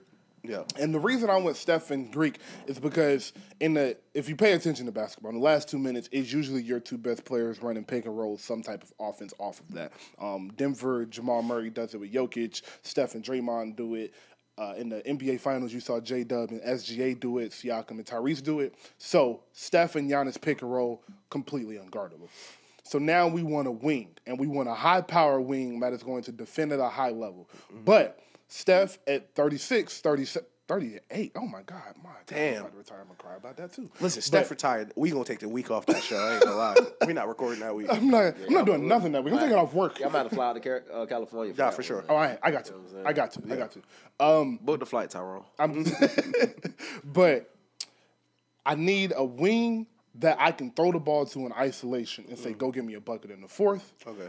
And this guy always doesn't rise to the occasion, especially in the playoffs. He's had his woes. Fuck, you finna pick mine. But at 6'10", 3-ball, damn near 50, 40, 90, and an excellent first-team All-NBA level defender, give me Mr. Jason Tatum. Oh, thank God. I definitely thought you were. Woo! Yeah, it's my pick, right? Yeah. No, you got one more. I got one more. Okay. Oh yeah, he ain't gonna pick there twice. All right. So that was gonna be one of my questions. Like, can we put the Achilles back in Tatum? Like, Yeah. Everybody's healthy. Everybody healthy. That's why I chose Wemby. You know. oh yeah. All right. So my next pick after Jason Tatum is like, all right. So I got Steph at the 1. I got Jason Tatum at the 2. Right. Wow. Damn, he played too. Yeah. Lineup. I got Steph Curry at the 1. Yeah. Actually, I'm sorry. I have Steph Curry at the 2. And I have Jason Tatum at the 3. Okay. And I have Giannis at the 4. Okay. And you know, I if you've ever heard me talk about my all-time lineup, you know it's a little unorthodox because this man can do it all. Okay. We spent 20 minutes talking about him early in the show. Okay. But Mr. LeBron James will be my starting point guard. Okay. Steph Curry, LeBron James, Jason Tatum, and Giannis are my first 4 players. I like that. So my next guy is kind of similar to what you were saying about Tatum. Get you a bucket in the fourth. You're going to compete, play defense. But I just need somebody that's like you said, the last 2 minutes, it's going to be about defense. Yep. So right now, I got Jokic and Jokic and Luka. So I'm going to need some Evan defenders. Mobley too. Mm-hmm. You said what? You got Evan Mobley. Yeah, and I got Evan Mobley, who's going to be half of the defense. One game, he's healthy. Give me Kawhi Leonard. Okay. Thank you so much. You don't know how much you just helped me. Good work, boy. Yeah. I didn't think about that. Give me Good Kawhi. Work. Good work. I have Kawhi and Evan Mobley on that screen. I have Shea. I have Anthony Edwards, and I have Wemby. Yes. Yeah, So, we're looking that shit out. I got a alien, Yep. a freak of nature, and a bucket. Okay. So naturally, I might need a little more scoring with just enough defense because Wemby gonna cover up a lot. Give me Kevin Durant. Okay. One game. Give me Kevin Durant. I like that. And for my 5th pick, you know, I need I got pretty decent defenders. Shea can defend. One game, you know what I'm saying? Give me all you got, Shea. And give me all you got. But I need somebody who can really just put it all on defense. Who can I know where he's going. give me Amin Thompson. I knew it. I knew it. I was going to take him in. If nobody was going to take him in, I was going to take him in. So my starting 5 is going to be Shea, and Amin, KD, and Wemby. We playing hella defense. Y'all might not score 80 against us. If I'm gonna be honest, y'all might not score 80. Yeah, listen. Last time Shay saw Luka, we know what Ish. we know what time it is. Man, let me think about my sixth man. I feel like we're missing somebody, and that's what I'm trying to look at right now. I know it's not Paul George. Where does Jordan Poole fall in? You do get a six man. Oh, that's a fact. You do get a six man. Hold on, he deadass might be. I have my last two picks coming up next. Stunner has one more pick, and Ish has two more picks. Okay. So I need a 2, right? Yes, you do. I need someone who's gonna get buckets. I need someone who's gonna guard. I need someone who's gonna do all the little things. Yeah, shout out my nigga Reggie, bro. I'm gonna go. Actually, not shout out Reggie. This is who we were missing. Devin fucking Booker at the 2. How did I almost forget about the best shooting guard in the league? Devin Booker at the 2. The best what? Who's the best shooting guard in the league? Anthony Edwards or Donovan Mitchell. We can argue Anthony Edwards and Devin Booker. We're not arguing Donovan Mitchell and Devin Booker. What are we arguing? Devin Booker was the best player on the team that was in the finals. That was 5 years ago. And he was not the best player on the team. Who was better than him on the team? Chris Paul. I didn't know Chris Paul averaged 35 in the playoffs. That was 4 years ago, though, bro. Yeah, he was averaging 35 in the finals. What have you done for me lately? That's okay. Listen, it's still He happening. replaced Chris Paul with Kevin Durant and got worse. I think Chris Paul was the best player on the team. He didn't replace Chris Paul with Kevin Durant. They replaced Mikal Bridges, Cam Johnson, Chris Paul, and DeAndre Ayton with Kevin Durant, and they got worse. Shout out to Bradley Beal. I love you, Brad. Yeah, you got one more. You got one more pick, right? I gotta go my last two. Yeah. All right. So as I said, I'm going Bron at the 1. Steph is at the 2. We got Jason Tatum at the 3, and we have Giannis at the 4. Carl Anthony Towns. This nigga finna pick Jaren Jackson Jr. and I'm gonna get up and walk the fuck out. Like, All right. So at my 5/4, I wanted somebody with a lot of versatility. I wanted somebody that can step out and shoot because I want Giannis to have the paint free. Right. And LeBron is so versatile. JT is so versatile. They can guard any position in the front court. Right. I can make that interchangeable. The only thing we got to do is hide Steph when we got big guards out there like the Lukas and the SGAs. yeah. So I said somebody that can help, somebody that can pop out and shoot a 3. So I went with somebody who is a champion. Okay. Chris Styles, Porzingis. So Big. I want this nigga to say I work for Big, so my bad. nigga. Like, So I don't know how you guys have not said this name, Brook Lopez. and I don't know how I ended up with them. AD? But give me Anthony Davis. okay, yeah. I like That's a AD. cool pick. That's a cool pick. I like AD. And my last pick to come off my bench and to relieve Mr. Steph Curry or LeBron James because they're playing point guard, they're playing shooting guard, Yeah. all of that. did You it. you need a relief. This better be Cade. You need somebody. You need somebody to give you a spark off the bench. And with that pick, unfortunately, Ish was right. Mr. Cade Cunningham. I like Oh, it. you ain't take who I thought you was going to take. Go ahead, Ish. Take who I think you're going to take so I can... See, that's the thing. Right here, I ain't gonna lie. I love this lineup. Luka, Booker, Kawhi, Mobley, Jokic. The ball's gonna be moving. We got defense out there. But that guy off the bench, like we got a lot of, Kawhi quiet. Evan Mobley, soft spoken. Jokic, don't speak. Booker, Mexican. Yeah, we gotta take that off. But and Luka gonna talk. But I'm gonna need a dog out there. I'm gonna need a dog out there, and I'm gonna need a little, like you said, versatility. Draymond Green. A champion, someone who's guarded everyone in the league. Draymond Green. Yes, he is. And That's the a best real nigga and the right there. best Jokic compliment I can think of. Yes, he is. Draymond fucking Green. What? I'm so glad y'all just... Niggas y'all hunt fumbled Luka. this. I said Luka down, put Dbook at point, bring Draymond ass in the game. Y'all have... Talk to him. Y'all have completely fumbled this draft. I want to let y'all know that. I don't fuck with James Harden. You can have that nigga. It was great, you know what I'm saying, conversing with you guys. I think we flood y'all. No funny. as my sixth man, you know, growing up in the era I came up in, Joe Johnson don't play no more. Your sixth man had to be about nothing but a bucket. You know, I grew up with the Lou Williams and the Jamal Crawford. Okay. So let's go. Let's get us a supercharged version of that. Okay. We talking about healthy? Okay. Give me Kyrie Irving. That's Give me not bad. Kyrie Damn. Irving. I like That's that. a good pick. I like that, yeah. Give me Kyrie. I thought you was gonna say D Mitch. Kyrie is a good pick. I thought you was gonna say Kyrie when you drafted Cade. Oh. Give me Kyrie Irving off my bench. I got Cade, so I had a big body to come in and play defense for Steph. Yeah, that's the thing. I like my lineup being big. Y'all have little lineups. Who right. little? Anthony Edwards. So little. He's So 6'5". yeah, like Luka's 6'7". ish. That's All why right. Amen Thompson. That's why we got 7'5" at the rim, man. Oh, he gonna have his hands full. We need y'all to. We need y'all. Jokic. We need y'all to vote on our. We need y'all to vote on the best team. This team y'all pick is going to save humanity. Yeah. Y'all know the aliens You know what I'm coming. saying? They got a starting six that's real nice. So we got to put it together and defeat this team. How can you defeat the aliens without an alien? Starting from the right with Ish's team. got We you. have. Go ahead.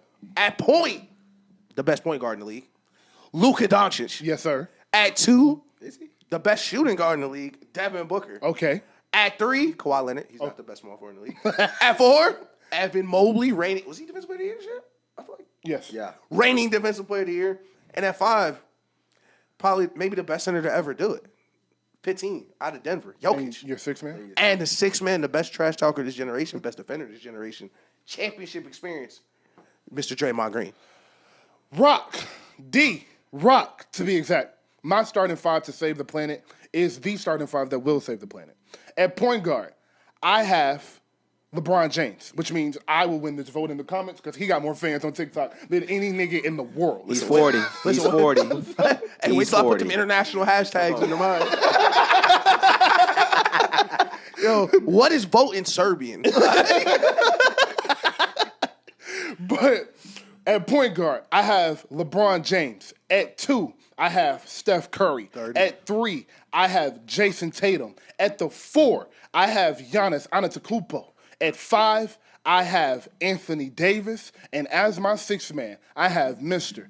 Cade Cunningham. All right, That's now. a good ass team. That's a good ass For the actual best team, you know, you got to have athleticism on the court, you know. So at my 1, I have the actual best point guard in the league because last episode, we agreed that this is the best player in the league currently. Arguable. Shai Gilgeous-Alexander. Yup. Okay. At the 2, I have the actual best shooting guard in the league. Okay. Super athletic, Anthony Edwards. Okay. At the 3, I have the best athlete in the league, Ooh. That's fair. Amen Thompson. That is a good. At the 4, I have arguably a top 3 scorer of all time, Kevin Durant. Some people would say the greatest. At my 5, I have the best defender of all time. It's just words, not mine. That's a fact. Victor Stand Wembanyama. by that, by the way. And as my 6th man, I have what? The most skilled point guard ever? Some people would Skill say. player. Most skilled player ever. Kyrie Irving. Skip that. It's like, Yeah, we doing them niggas bad. how you just don't match up. You And don't match up. before you guys vote, this is all of these players in the moment they're in now. So this is not prime LeBron. This is Bron at 40. This is not prime Steph Curry. This Them is niggas Steph gonna need right an now. inhaler. Them niggas So- gonna need an inhaler. Yeah, listen, fucking y'all with us. niggas. Listen, we doing Y'all them old niggas. as You, shit. you crazy as Y'all hell. old as shit. You crazy as hell. What y'all gonna do? What y'all Y'all gonna old do? as shit. Listen, So this is the thing. This is the thing. y'all are old as So shit. Luka gonna be on that weak ass pick and roll with Jokic, right? Luka gonna be on that weak ass pick and roll with Hopefully. Jokic. How do You y'all know, def- I'm gonna sit down How do we with defend? Jason Tatum on Luka. I'm gonna sit down with Jason Tatum on Luka. Tatum taking Luka? And Giannis is gonna have Who taking Jokic? Jokic. Giannis is gonna have Jokic. We gonna trap. We gonna get the ball out of Luka's hands, and we gonna have 80 to come over and help Giannis Okay. to get over and recover. And we got Bron on the other side recovering, and we got Steph Curry at half court because we playing 4 and 5 with this defense so big and long. How do y'all defend us? Who's Steph guarding? Huh? Who's Steph guarding? Huh? Who's Steph guarding? What? On my team. What you mean? We tip off happens. Who's he guarding on that team? It ain't Luka. It ain't Devin Booker. It better not be Kawhi. He gotta guard somebody. Yeah, I might want to just go zone or something. They gonna have, but they can't go zone because they not tall. They don't got a nigga on the team above 7 feet. Hey, you know the funniest thing about this? Steph Curry gonna lock Devin Booker sorry ass up. Listen, Gonna lock Devin how Booker y'all- Mexican ass up, boy. What you talking about? listen, we gave this nigga a lot of credit. First 20 minutes of the show, top 2 players of You know all what I'm saying? time. Listen, we gonna put that work to Braun. Bruh, Braun, you gonna put Evan Mobley on Braun, and Braun gonna run through his chest. No, we're not putting Evan Mobley. We have the Braun stopper. We got the original Braun stopper. We ain't got no remixes. We got the guy. Who guarding Jason Tatum then? Evan Mobley. Who's guarding Shea? Then who's guarding Steph? Devin Booker can guard Steph? Yeah. Okay. Who's guarding Shea? On your team? Who's guarding Shea? I got Jason Tatum for Shea. Who's guarding Anthony Edwards? I got shit. I got Cade for Anthony Edwards. Steph just gonna have to sit down until the fourth. Listen, it's all fun and games, so I call that timeout. I call that timeout. Put Devin Booker at the 1. Bring Draymond ass in. It's all fun and games. I swear to God, we gonna tell Wemby your matchup is Draymond. Just in the paint. No, that's the thing. Like your team is good until Emmett Thompson touches the court. What you mean? Because we're 4 on 5. We're 4 on 5. We're 4 on 5. Cap. Listen, We're gonna let Wemby space it out. It don't matter. Listen, you sit in that paint, man. That's cool. He can do whatever he want down there. It won't help. Who you gonna put Shea on? scene too. Who are you putting on? Who is Amir's matchup? We has no match. He's self guarding. Well, who's gonna score against him? Nobody. Listen. You just avoid. That's the thing. That's the best part about Emmett Thompson. He can't guard everybody. That's what Dale told me. Dale was like, yeah, he's good. Can't guard everybody. Fuck that nigga. You run away from him, you got Anthony Edwards right there. Yeah, little Anthony Edwards, food down there. Down where? We got Wemby down there. No, that's the ultimate help. Devin Booker catches the ultimate help. Devin Booker catches the elbow is raps for Anthony Edwards. I'm sorry. I don't think Devin Booker. Can we have the Anthony Edwards Devin Booker argument? I don't think Anthony Edwards. I don't think Devin Booker is stronger than Anthony Edwards. Okay. I think he's better. We had 32, 8 minutes. Devin Booker, Anthony Edwards. Let's go. Devin Booker is I like if Devin Booker feels like he's the best shooting guard in the league, I'm not mad at that. Like Devin Booker peak, Anthony Edwards has not hit Devin Booker's peak in the NBA yet. I don't know if that's true. What's the argument? He just played with Rudy Gobert. I mean, DeAndre Ayton got bought out today. But it's harder to like get. They're gonna pay DeAndre Ayton to play against them. Like DeAndre Ayton was at this point in time that you're talking about with Devin Booker. DeAndre Ayton was an actual serviceable big. In what was he on offense? Was he a serviceable big, or was he surrounded by Devin Booker, Chris Paul, Cam Johnson, and Mikal Bridges? He said, "I'm just trying to get to my second contract," and that's what he did. That's the thing. Like he was still on that first contract. He was serviceable as hell. Listen, that's the thing. He was always soft as shit, though. He soft, low motor, and niggas can say what they want. Like 240 balls in the NBA Finals. I love Ant. He has not seen that. Okay, so I don't think it's fair to have this argument and talk about Devin Booker from 2021. It's 2025. It's 4 years past because we're not arguing their careers. We're arguing who you would take this season. Yeah. And if we're arguing you who you would take Devin Booker this season. You would not take Devin Booker this season over Anthony. I think it's closer. Way. I think it's a lot closer than you think. Did Ant not just lead the season to the Western Conference Finals? Yeah, he's done it twice. 2 years in a row. Yeah, he's done it twice. Devin Booker missed the playoffs. 2 years in a row. Yeah, absolutely. I 1,000% agree. I don't think I still look. Okay, so that's what's confusing me. Like we can look back for the bad stuff with Devin Booker, but when we look back for Ant, it's good. We're not looking back. That's what happened this season. We don't have next season to go off of. I'm going off where we at right now. Okay. And this past season, Anthony Edwards matched Devin Booker's career high for points in the game, per game in a season. That's 27 a game is the highest Devin Booker has ever reached. So Devin Booker is on the back end of his prime. Anthony Edwards is entering his prime. Devin Booker is in the mid. That's the thing. Devin Booker is smack dab in the middle of his prime, and played over Anthony Edwards in the Olympic team. I mean, Jason Tatum didn't play either. And were they wrong? They could have been. I won't say he played over him because Anthony Edwards closed games, as did Devin Booker. Yeah. He started over him, but he did not consistently play over him. They were both playing when about the 20 world literally was on the line. Anthony Edwards was in the game. Devin Booker closed that game. Devin Booker was playing a Bruce Bowen role. Yeah, I was saying I was trying to trick you. He was playing a Bruce Bowen role, man. Could Anthony Edwards be better than Devin Booker? Easily. He could be better than Devin Booker like all time in like 2 months, but Devin Booker, what I've seen from Devin Booker, like. So do you think Devin Booker is a friend's top 5 player in the NBA? I don't think Ant. I don't have Ant in my top 5. But what do you have him though? I think Ant is top 10 comfortably. I think Devin Booker is at worst top 15. So you think Ant is better than? In this situation, but Right I take winning into account of being in the top 5. It's not like an individual. No, thing. I'm saying though, if you got Ant in your top 10 and Devin Booker in your top 15, you think Ant is better? I have Jason Tatum in my top 10 too, but I don't think he's individually better than all these players. But my top 10 isn't like an individual ranking. It's about what you do in the league too. I got you. But player for player, I'm old enough to remember like That's what's crazy. Like Ant right now is the new Michael. I remember when everybody was like, "That's Kobe." I remember. I do too. I do too. But When he was 40 in the finals, nobody ever thought like, yo, he's not top 10. But it's like, But then we watched and we realized, oh, he's not top 10. We're watching Anthony Edwards now, and we're like, oh, this has a potential to be the best player in the world. He has a skill set of the best player in the world. If we just go down the list of, we're ranking them. Anthony Edwards is a much better three-point shooter. He's a better finisher. He's more explosive. They're equal free throw shooters, and Anthony Edwards is a much better defender. The only place Devin Booker has Anthony Edwards is the mid-range. And I mean, like that is somewhere that Ant is growing. And without the mid-range, I've already matched your career high in points. You have seemed to hit your scoring ceiling as a scorer. In the regular season. I'm still growing in mine. In the regular season. Devin Booker averaged 35 in the playoffs before. Like that, he did that for a series. You did not do that. No, he did that over like 8 games in the playoffs. That's 8 games. Run. That's not the entire playoffs. That's almost 2 series. I'm sure we can find Anthony Edwards averaging 33 a game over 6 playoff games. No, that's the thing. Like you're nitpicking 8 games from a playoff series 4 years ago. Why he's better. I'm giving an example of at a time where Devin Booker's game, without being more athletic than Anthony Edwards, without being a better defender, was undoubtedly the best shooting guard in the NBA. Now, do I think Devin Booker has become a worse player in the last 2 years? No. I think the situation has gotten worse. Agreed. And he's been playing point guard, so you know. Exactly. Like if you're asking me today, if Devin Booker was in a great situation, would they be better than the Timberwolves? Maybe. If he was in Minnesota, they're not in the Western Conference Finals. If he was in Minnesota, do you think they're in the Western Conference Finals? Maybe. I completely. No. I think Ant brings so much to that team. Yes. Even past the scoring, assist, and the rebounds, leadership of the team, the way he galvanizes the troops. I just think he's better. Than I agree with that. If I was starting the team today, I would take Devin. I would take Anthony Edwards over Devin Booker. That's what I mean when I say I think he's better.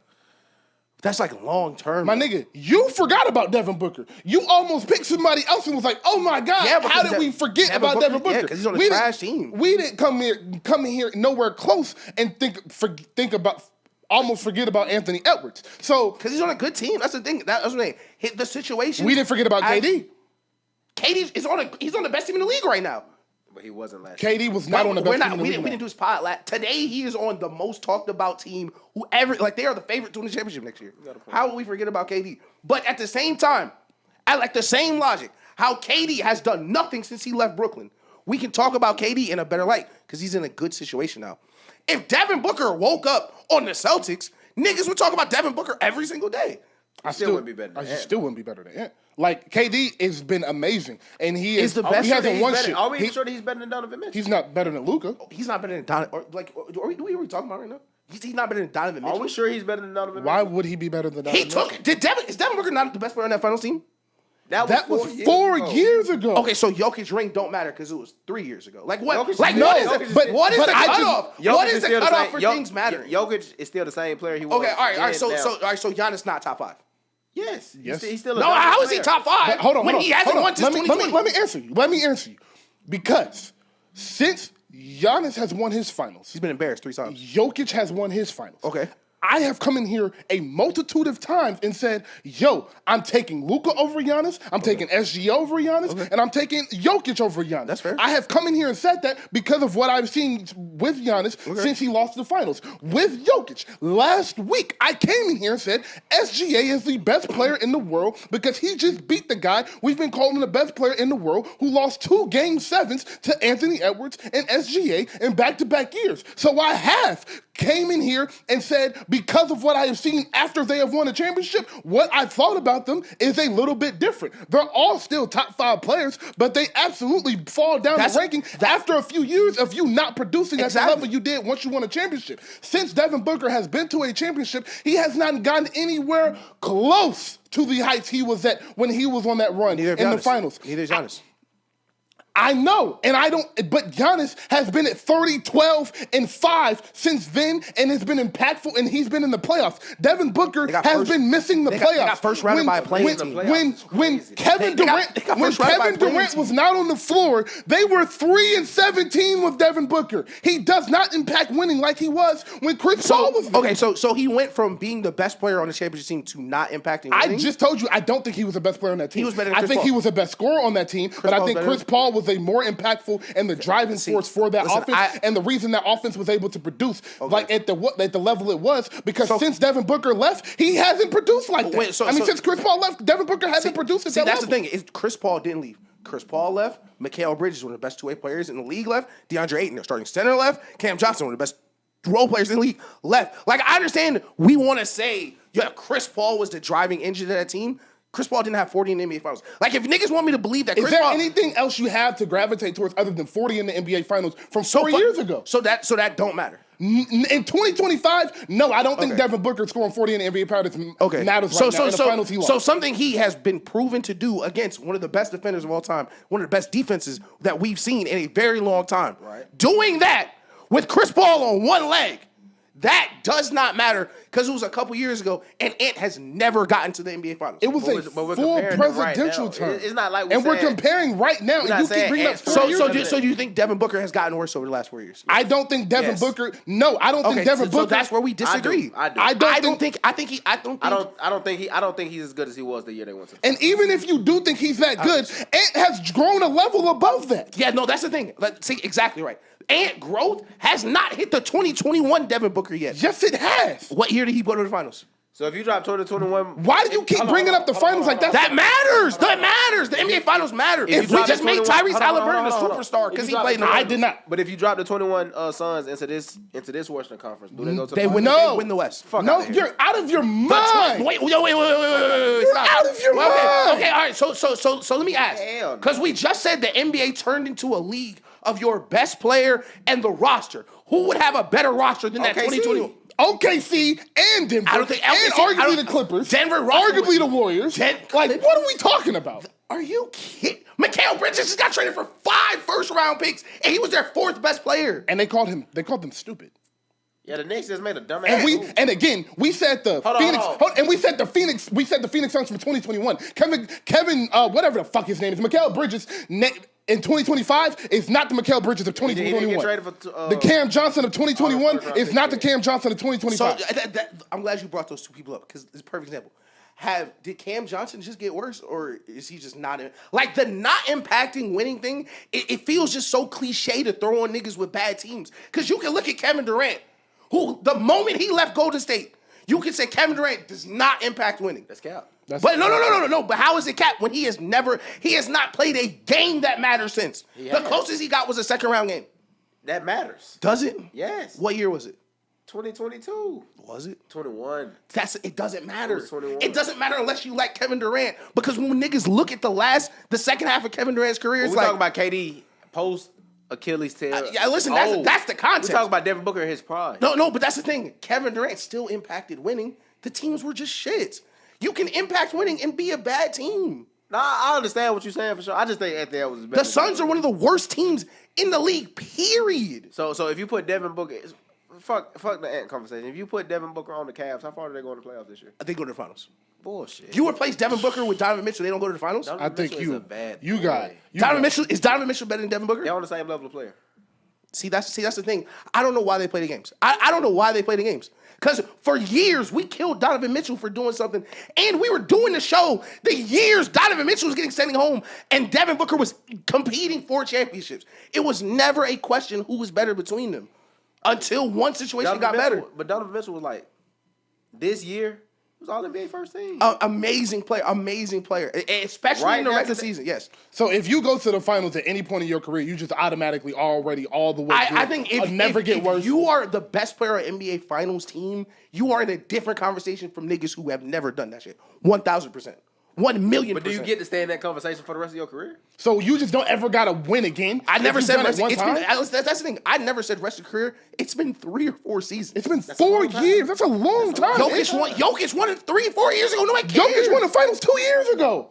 It's 2025. It's been 5 championships. It's been 4 rings since Devin Booker last stepped foot in the NBA Finals. You know how I feel about Trae Young run, too. It's been 4 years since he stepped foot in the conference and that's the finals. thing. Like, I'm consistent. I still give Trae Young credit. I don't give Trae Young. I don't see. That's the thing. I don't rewrite history. What happened happened. What I think about Devin Booker post what he did is different than what actually happened. Do I think Ant could win a championship? Yes. He has not been close yet. I feel like you have to know how to move. And he has not been close. You have to know how to move on from moments, though. That was a moment. See, that's the thing. Like, it still happened. That moment it still happened. Definitely happened, but that doesn't mean... Like, Aaron Rodgers won a title in 2010 and rode it for 15 years. That's cool. Allen Iverson went to 1 finals. It'll follow him forever because he's a legendary player. What happened, happened. I don't change history for the player. If you hooped, you hooped. And Devin Booker hooped at a level Anthony Edwards has yet to see. Period. Anthony Edwards has not touched peak Devin Booker air. We're not arguing that he is... That's not the point. We said this year, who would you take? Yes. And you're saying because of a 2 finals game. Because in between those 40-point games was a 10-point game and a 19-point game on 30% shooting. So because of 2 finals games, you're gonna say for a playoff run. Where he averaged 28 points he averaged 28 points per game in that playoff. Wait, do you hear it? Like 28 points a game. Anthony Edwards has done that the past 2 years, my nigga. And where'd his season end up? They played in a tougher way. They played in a tougher conference against tougher competition. It was good teams in the playoffs. Oh my God. Oh my. He played other good teams. Yourself, my nigga? No, that's what I'm saying. That's an excuse. That is an excuse. Like Devin Booker, they were the best team in the league for 2 seasons. Like, not true. They weren't one of the best teams in the league. They didn't have the best record. You said the best team. Record-wise, were they the best team in the league? No. Season they were. Yes, they were. The second season, they were record-wise the best. That's what I'm saying. Like, it's not like Devin Booker got hot for a couple playoff games. Devin Booker was a stamped franchise player and playoff performer. I just don't believe he better than Anthony Edwards in 2025. My thing, so to summarize it, I don't think Devin Booker is out of his prime. Who's better right now, LeBron or KD? I mean, you're splitting hairs, but LeBron or Jason Tatum, who better right now? They play a hurt Lakers team where LeBron didn't finish the series. Oh, my God. First of all, they beat the shit out that Lakers team when LeBron didn't finish the series. I wonder why he didn't finish the series. Go ahead. The Denver Nuggets, who didn't have half their team that year. Oh, they didn't have half their team. They didn't. That's not an excuse. Facts are the facts. Because we know every single playoff run, every team you play is always healthy. And then they beat the Clippers. The facts are simply the facts. All we're saying is Anthony Edwards has faced toughest conference competition. In them finals, so they might have got swept if my boy didn't get hurt. Right, and Giannis wouldn't have been there if he didn't slide under Kyrie's leg. Like, what are we doing right now? I'm just letting you know what my point is you're saying that I feel like when we get to the point of trying to discredit playoff runs because niggas was hurt, I'm not trying to discredit it. I didn't discredit anything. You just read off the injuries like every single playoff run, niggas played injured teams. I'm talking because we were talking about the competition. I just don't think it's relevant. We were talking about the competition that Anthony Edwards has faced versus the competition that Devin Booker has faced. And my point is, if you put this version of the Timberwolves and say go play the hurt Lakers and beat them, then go play the hurt Denver Nuggets and beat them, and then go play the Clippers who never won shit anywhere ever without Kawhi Leonard, and then go play Giannis in the finals, the exact same thing happens. Okay. They win all those series, and then they lose it to Giannis. That's what we think. I think they might have beat the Bucks. You know what I'm saying? And listen, first of all, they not even close. But I think they might have beat the Bucks. Yeah. No primary ball handler versus Drew Holiday. I'm not even gonna pretend because we do get to capping in the argument. Respect so I'm gonna let y'all rock. Respect Atlanta Hawk, Nikhil Alexander Walker. Yeah. Respect New Hawk. Hey, you gonna shut shout out to Nah for sure. Shout out to hell nah. Like I love the Anthony Edwards love from this season. They don't beat the Warriors if Steph Curry's healthy. Period. But neither do the 2021 Suns. That's my point. Nobody cares. That's my point. Nobody cares Steph wasn't healthy. We care. And nobody else cares. And no one cares Devin Booker scored 40 points on finals. No, the other way. Nobody cares that Jokic did that. What's that nigga name? Gary whatever was starting for the Nuggets. Gary Harris. Nobody cares Gary Harris starting for the Nuggets. The niggas lost. No, like before Jokic won his ring, niggas did not care. Nobody cared. That's not true. Jokic was still called the best player in the world, and niggas felt bad. They literally didn't give him an MVP because nobody cared about Jokic. That's absolutely not true. I think the part of my argument that you're missing is we're not comparing 2025 Anthony Edwards to 2021 Devin Booker. We're comparing 2025 Anthony Edwards to 2025 Devin Booker. Yes. That's my, okay, so visually. 2021 Devin Booker, I think is up here. I think 2021 Anthony Edwards is maybe right here. Fuck no. Oh, you said 2021. You said 2020. No, 2025 Edwards. I think he's a step below where Devin Booker was. And I don't think Devin Booker. But we're still not arguing that. We're arguing. No, okay, look, to Devin finish, Booker. I don't think Devin Booker has nosedived in 4 years. I think their team just sucks.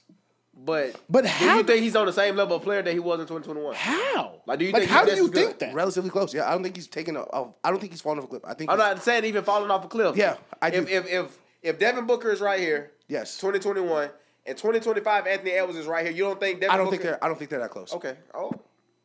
Okay then. Like getting blown out in the conference finals is different than like going to the finals. I watched Devin Booker. Didn't he lose a game 7 by like 70? He got he got blown, got the doors blown off him by a nigga who's better than him. So did Ant. SGA is just better than Ant. You know, that's not a game 7 though. Like the series was over. Like shit happens. It's life. Exactly. It's the stuff happens, and getting blown out in the conference finals twice is different than getting to the finals, in my opinion. It is, but I just don't Two think times. If we line them up player for player in 2025, and you say, oh, Yeah. well, this nigga made the finals before, I don't think that holds a lot of weight. At all. Made the finals and being. That's like saying LeBron went to the finals in 2020, so he's still better than Jokic. Like that don't make no Right, sense. like- It doesn't make any sense. How is that different when Jokic? Is Anthony? Wait, is Anthony Edwards Jokic in this scenario? Can we get a nigga who has not accomplished anything as the second end of this conversation? I got you. I disagree with that. Going to the Western Conference Finals as a number 1A option in 22 and 23 is not a competition. Listen, Chris Paul was nowhere near the caliber player Devin Booker was. Say let's go. We finna go in the time machine to 2008. Okay.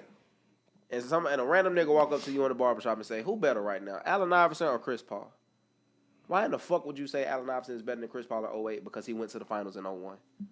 You can't say that. It's not. Is Anthony Edwards Chris Paul in this? Yes. So he's the best young point guard the NBA has seen since Magic Johnson. He's the best young shooting guard the NBA has seen. Why do you do? You know that? No. But he's not. Stop. See, that's the thing. No, like Says D-Wade. exactly. Says D-Wade. Says D-Wade. See, wait, let me Says get stop D-Wade. because he do that. That's not the conversation we were having. But that's you tried to make Anthony Edwards some random. No, we said one solid point. If you walked into a barbershop in 2008 and said, "Is Chris Paul better than Allen Iverson?" and you said Allen Iverson is better than Chris Paul because he went to the finals in 2001, you would sound crazy. Those are two. That's the thing. It's a bad scenario because they're two completely different things. It's not though. Like It's not.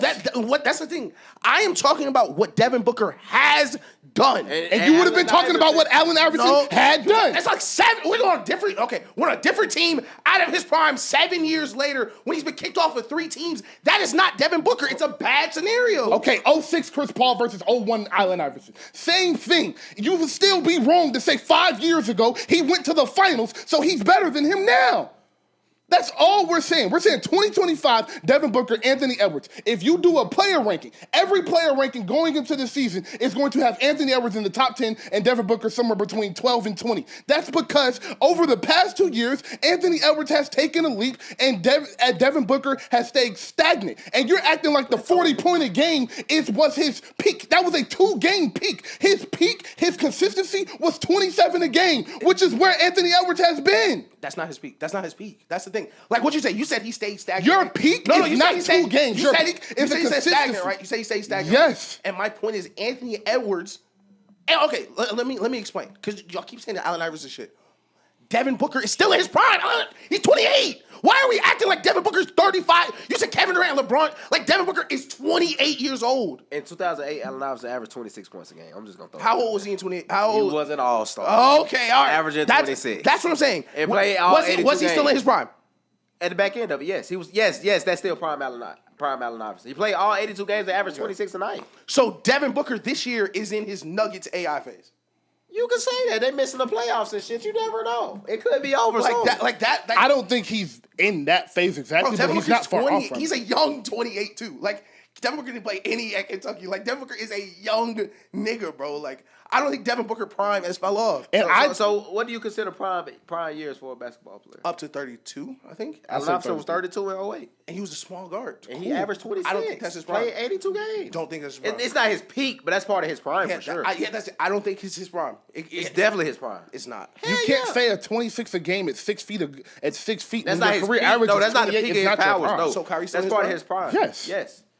If he comes back healthy, he has to come back Kyrie, healthy. so Dallas Mavericks Kyrie is his prime. Yes, it's not his peak, but it's part of his Just prime. like I think the Lakers version of LeBron is his prime, not his Okay, so that's the thing. That's not the word. Like, that's not how the word works. Like, the prime is not 20 years just because you were really good. Like, LeBron prime, like LeBron outside of his prime is everyone else's prime. You have to differentiate prime and peak. That's what I'm trying to say. A prime can be 10 years, 12 years. A peak is 1 year, 2 years. I think if you can point at a season and you see a completely different player, that's not your prime anymore. Like 2020 LeBron, one of the best players in the league. He's nowhere near 2016 Bron. That's still his prime. He was still arguably the best player in the world. Listen, in 2020, it was still an argument LeBron was the best player in the world. To concise the argument, I think 2020 Devin Booker was a 96 on 2K, right? Let's say that. I believe he was a 96. I think right now, be like a 94, 95. Hold on. Say that one more time. Peak, like 2021. Right. Right now, like he was 20, he was like 90, I said like 96. Yeah. I think right now, about 94 or 95. I don't think he's past what Devin Booker did. But what do you think Devin Booker is in 2K right now? Right around there, 94, 95. 93, 92. That is my problem. So you telling me if the Suns had traded Devin Booker to the Rockets instead of KD, they would not be a championship team? No. Okay. All right, that's cool with me. That's cool with me. I'm 1000% cool disagreeing. I think the Rockets were one elite level scorer away from being a championship team, regardless of who I don't it think was. Devin Booker was at elite level scorer. You don't think Devin Booker was an elite level scorer? No, I think he is an elite level scorer. I'm saying I don't think he was the one they needed in Houston. If they replaced Jalen Green with and Dylan Brooks with Devin Booker, I still think they lose to OKC. I think they would be the favorite. You think KD a better player than Devin Booker today? Yes. Okay. Let's just go. You don't think that? No, I don't think so. You don't think KD top 10 in the NBA no more? When Kevin Durant, but you just said there's Brooks is factual top information to prove it. They were on the same team. When Kevin Durant was out of the lineup, they had a better record versus when Devin Booker was out of the lineup. It's Scottie 51, 55 games without Mike. I heard it. That's not the same thing. What the fuck? That's not the same like thing, your team, like the team was bad with Devin Booker, with Kevin Durant, without Kevin Durant. No. Actually, you're wrong about that. Okay. With Kevin Durant, they were a playoff team. No. I didn't say they weren't a playoff team. I said they were bad. They were not bad. They were not bad. They would have been a 6 through 8 seed with Kevin Durant on the pace they were win. With Devin Booker, they would have been the 10th seed. They were a play-in team. They were a play-in team because Kevin Durant was. I don't think it's like a giant space between them. I don't think it's a giant space between none of these players, but they're better. Devin Booker wasn't All NBA this year at all. I don't think he had a better season than Kevin Durant. How about that? That's the thing. So how are you a better player than me? So you tell me niggas can't have better seasons than someone else just because they're better? Like I do agree with that. Tyrese Halliburton went to the finals. Is he second best PG in the league? But if you're in your prime and I'm not, and I have a better season than you, I feel like that validates me being a better basketball player. All time it does. No, right now. No, so I'm 38, having a better season than you at 28. I think that makes me a better basketball player. Yes, so LeBron is still top 3, top 5. No, he didn't have a yes, top 5. I still think LeBron is the top 7 player in the world. I mean, the top 5 season. I mean, his season kind of. I mean, you can think that, but he did have a great season. He wasn't first team All NBA. He wasn't a top 5 player this year. He had a top. He was second team All NBA. But he's had seasons better than niggas who we would assume he's better than. When? Name him. All his seasons in LA look better than, like, let's say Donovan Mitchell's. I think he's better than Donovan. He's better than Donovan Mitchell. I don't know. If you needed a game for your life right now, I genuinely do not know. What do you think Donovan Mitchell ranks in the league then? Top 15. So you think him and Devin Booker are on the same level? I think he's under Devin Booker. But you think Ant is above him because you said Ant is top 10. I think Ant is above him too. I think Donovan Mitchell is closer to 15 than he is to 10. To 10. Yeah, 1,000%. I agree. I do agree with that. And I think Ant is closer to 10 than he is 15. But I think Devin Booker is closer to Ant than he is Donovan Mitchell. I agree with all of those statements. We started this with saying, if Anthony Edwards is the 10th best player in the league, Devin Booker should be at no worst 12. Oh God, let's go ahead and start naming players then. I think that's what we should do. I think Anthony Edwards is the 5th best player in the world. So why? I think he's like 8, 7 or 8. Of what I've just seen, like I'm just the eye test. When none of these niggas have won at a high level consistently, I just watch what I see. Better than Devin Booker. Let's hear it. All right, so we're gonna go. Jokic, Giannis, Shea, Luka. That's 4 automatic. For Jason Tatum. Yep. Wemby, AD. Yes. Steph, LeBron, KD. KD. Okay. That's what, 10? Yes. That's 10. Are we going Kawhi?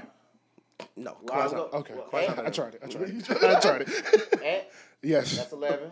Let's say it. Let's Olive Branch All right, step. all right. Who the other four? Are we saying Joel Embiid? Fuck No. no. Okay, No, that's not- fine. not That's okay. fine. That's fine. Now let me go through my Rolodex of teams. Okay. NBA. Are we Paolo. saying, wait, who are we talking? Are we doing Devin Booker? Hey. Devin Booker. Hey. Devin Booker. I'm and taking Paolo. Paolo. I'm taking Hey. Paolo. I'm taking Paolo. Hey. I'm taking Paolo. Look, I'm taking Here's Paolo. what we're gonna do. Oh, Jalen Brunson. Jalen Brunson is automatic.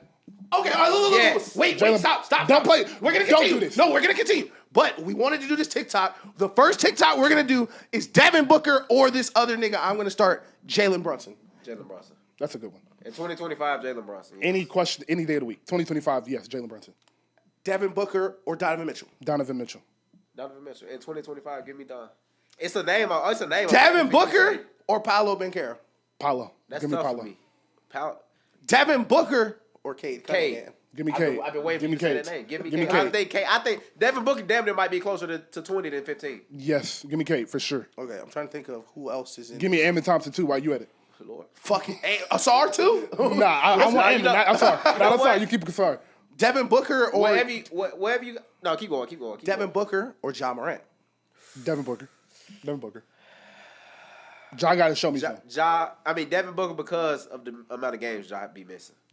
Okay. I'm trying to think. You going crazy. You going crazy. Devin Booker, Scotty Barnes. Devin Booker. Okay. That's easy. Who else am I missing? It's a You've been it's going crazy. Oh, okay. Listen, full healthy when he comes back. Devin Booker or Kyrie Irving. Kyrie Irving. Am I going one season? Kyrie Irving. Is this one season? Yeah, give me Kyrie. I'm lying. Okay, I'm lying about that. Give me Devin Booker. Christ. Give me Devin Booker. I'm lying about that. Y'all Give me lower Devin Booker. than I thought. Kyrie Jesus Irving. Nah, give me Devin Booker. Kyrie Irving. What are we talking about? Kyrie Irving 33 and 6'2". Give me Devin. We already said Kawhi. We said no Kawhi. Paul George. Fuck out of here. Devin Booker. Yeah, you're not feeling Bam. it. Devin Booker. Bam. I don't like Bam at all. I like Bam. so much longer. Okay, so let me say this. I would take Devin Booker as the number one option over Bam, but if Okay. I'm building a team, and I would take Bam as my third option to I complete the team. remember before what I was Devin forgetting. Booker. Easy. Get well soon. Devin Booker or Tyrese Halliburton. That's hard. Reese. Fuck.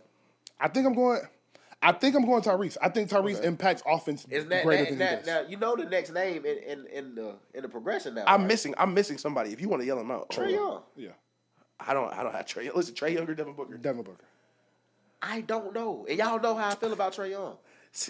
I don't know that Devin That's so Booker is better good. than Trae Young in 2025. Jaylen Brown, Devin Booker. I've been waiting on you to say that name too. Yeah, me too. That's ugly. That's so ugly. I'm going Devin Booker. If JT was next to Devin Booker. Yeah. That's what I'm thinking of. If JT was next to Devin Booker, that would look silly. That would look silly. This is a nasty one. Jimmy Butler, Devin Booker. Devin Booker. I'm not a Jimmy guy, so at all. I'm gonna be honest, bro. I'm not a Jimmy guy at all. In the regular season, for sure, Devin Booker. We get in the playoffs, I might take Jimmy over Devin Booker still. Just in the playoffs. I think Devin Booker is the third best shooting guard in the NBA right now, for what it's worth. Me too. Jalen Williams. Yeah, for sure, Devin Booker, for sure. Okay. People. Yeah, that was great. like That was great. That was great TikTok. Great shit. All right, that. Yeah, that wraps okay. up our Devin Booker segment. We always find something. Yeah. We always gonna find something to That's argue right. over for 30 Listen, minutes. niggas say that Ish be hating secretly. These are the haters not on a the hater. Hey. These niggas. And you people just I gotta hate- catch the people me. I hate- I'm good at it. I'm real good at nice hating. yo. Y'all don't be catching me. Listen, I'm you real gotta- good at this you shit. Just, that nigga said Devin Booker or Trae Young. I don't know. Like that's what he just said. Trae Young still 24 and 11, no 24 and 12. That's fine. Listen, Devin Booker. If we gonna be on an ass team, which they both have been, Trae Young is putting up better numbers. I will say this though. The Suns haven't always been ass though. The Hawks haven't always been ass. They went to the Eastern Conference Finals The same year they went to the Suns finals. That's a fact. They didn't get to the finals though. They lost. They both lost to the same They team. both They lost had- with 0 they rings. had- They both left with 0 rings. They both lost to the same team. And they both left with 0 They rings. definitely And did. Trae Young can say, if I don't step on the referee's foot, Yeah, and that Devin shit Booker could can be say different. Chris Paul hamstring was made of. but if actual Devin muscle. Booker supposed to be the man, you can't blame it on somebody else's injury. It's And Trae Devin Young's Booker injury. got hurt too, by the way. He hurt his hamstring. yeah, and played through it, played amazing. No, he didn't. Trae Young. He scored 19 points and they lost. Listen, 19 on a bad hammy. Like I mean, I done did that. But no, Holiday Garden? great shit. All right, so after Daniel guarded me. yeah, shit, bro. damn, that's damn near. I cooking ain't you gonna in 2 lie. weeks. But I will say this though, I love Devin Booker. I'm really Y'all good fuck at with acting like I Dbook. hate a player. I want y'all to know we love these players. Devin Booker is cold. wouldn't say I love him. I Cool. do agree with Stan. I think he's closer to 20 than he is top 10. But I still think he's cold. I just think the There's a lot NBA of is cold top niggas heavy, in the bro. NBA, It's a yeah. lot of Hell, stars in the Listen, league. listen. If you take anything from this conversation, Devin, Are you drafting Devin Booker before you draft Amen Thompson for real? yeah, I don't know. So what to does be on a basketball team. Let me don't ask you know. this: what does a player have to do after a finals run for you to think they're not as good as they used to be? I think. What do you mean, like in what term? So, like, if Devin if Devin Booker for the rest of his career, the Suns are ass, I will agree with that. But the Suns were a great team in the West. Yes. The day they got a new owner, since then they've been the worst team in the West. I don't think that's Devin Booker's fault. I have a real important Like question. that. Like that's my thing. Like if Devin Booker for the rest of his career don't compete, I will look at him completely different. I have such an important question to ask you right now. Okay. Let's go. And it might be a silly question, but like I just need to know your answer just because I know how much you value winning. Okay. You starting whatever you can go whatever era you want to play in, the era that the Devin Booker played in or the era that this other player played in. Mm-hmm. You're starting a team between Devin Booker and Tracy McGrady. Who are you taking as your best player? Because Tracy McGrady knowing he's gonna get hurt or like no Tracy McGrady knowing that he never got in the first round. You don't know what the injury is a part of. Knowing that Tracy McGrady never got in the first round of his career. If I just dropped him into the NBA today, what do you think he ranks? I think if you just drop Tracy, it's hard with Devin. But like, doesn't it's hard with Devin Booker because like we don't know how it ends. Like we Right. assume he's gonna keep getting bad. Right. But if he hit the red button and fucking demand to go to Cleveland and they trade Darius Garland and some shit for him to go to Cleveland and he starts winning again, it may change the way people look. But to answer your question, if Devin Booker stays in Phoenix, never competes again, he's gonna be just like Tracy McGrady. And I think Tracy was better than him. Okay. I was just asking. I do want to say I do commend Ish for standing on his square on this because he has a really good point. Like after I looked, Devin Booker's average, I wasn't giving you this during the argument, but Devin Booker's average has increased every year since the finals. He went from 25 a year, they went to the finals, 26, 26, 27. Anthony Edwards was 25, 27 the past 2 years. He hit his prime, I think he hit his prime this year. So the argument isn't that crazy, and that's why Ish is like so appalled that we're like, what do you mean winning doesn't matter, or he stopped winning, or he stopped impacting winning? What I'm saying is because Chris Paul left and they immediately went downhill, I think Chris Paul was the reason that machine was running as it is. I am not saying Devin Booker does not impact winning. The Olympics show he impacts winning. Right. That shows that he impacts winning at a high level and he can do it in any type of role. I am under the mic saying, that that the Phoenix Suns built this team horrifically. Right. They had Devin Booker playing point guard last year, and this year, they was just doing what the fuck. He was playing center as well with Kevin Durant. Just doing whatever the fuck over in Phoenix. So I don't want to hold too much feet to the fire of Devin Booker saying he's the reason they suck. Ish is right in saying that's not true. He's not the reason they suck. Their team is bad. That is true. Why I am saying Anthony Edwards is the growth I have seen from Anthony Edwards, the explosiveness, the defense, the leadership, the intangibles, everything on that side just leads me to believe Anthony Edwards is an A+ player and Devin Booker is an A+. You know what? It reminds me of something you said earlier. I look at Anthony Edwards like George Pickens. Like if Ant put it together, easily. Would be. I don't know. I don't think Ant's nowhere near his peak. Nowhere near his peak. I do agree with that. I think Ant has so many like right now we're seeing the Michael Jordan who lost with Phil Collins. I don't want to call him Michael Jordan, but like that's when he is out here right now. No point guard, no center who's offensive production. Jaden McDaniels, whatever. He is out here on pure athleticism, buckets, and willpower. Okay.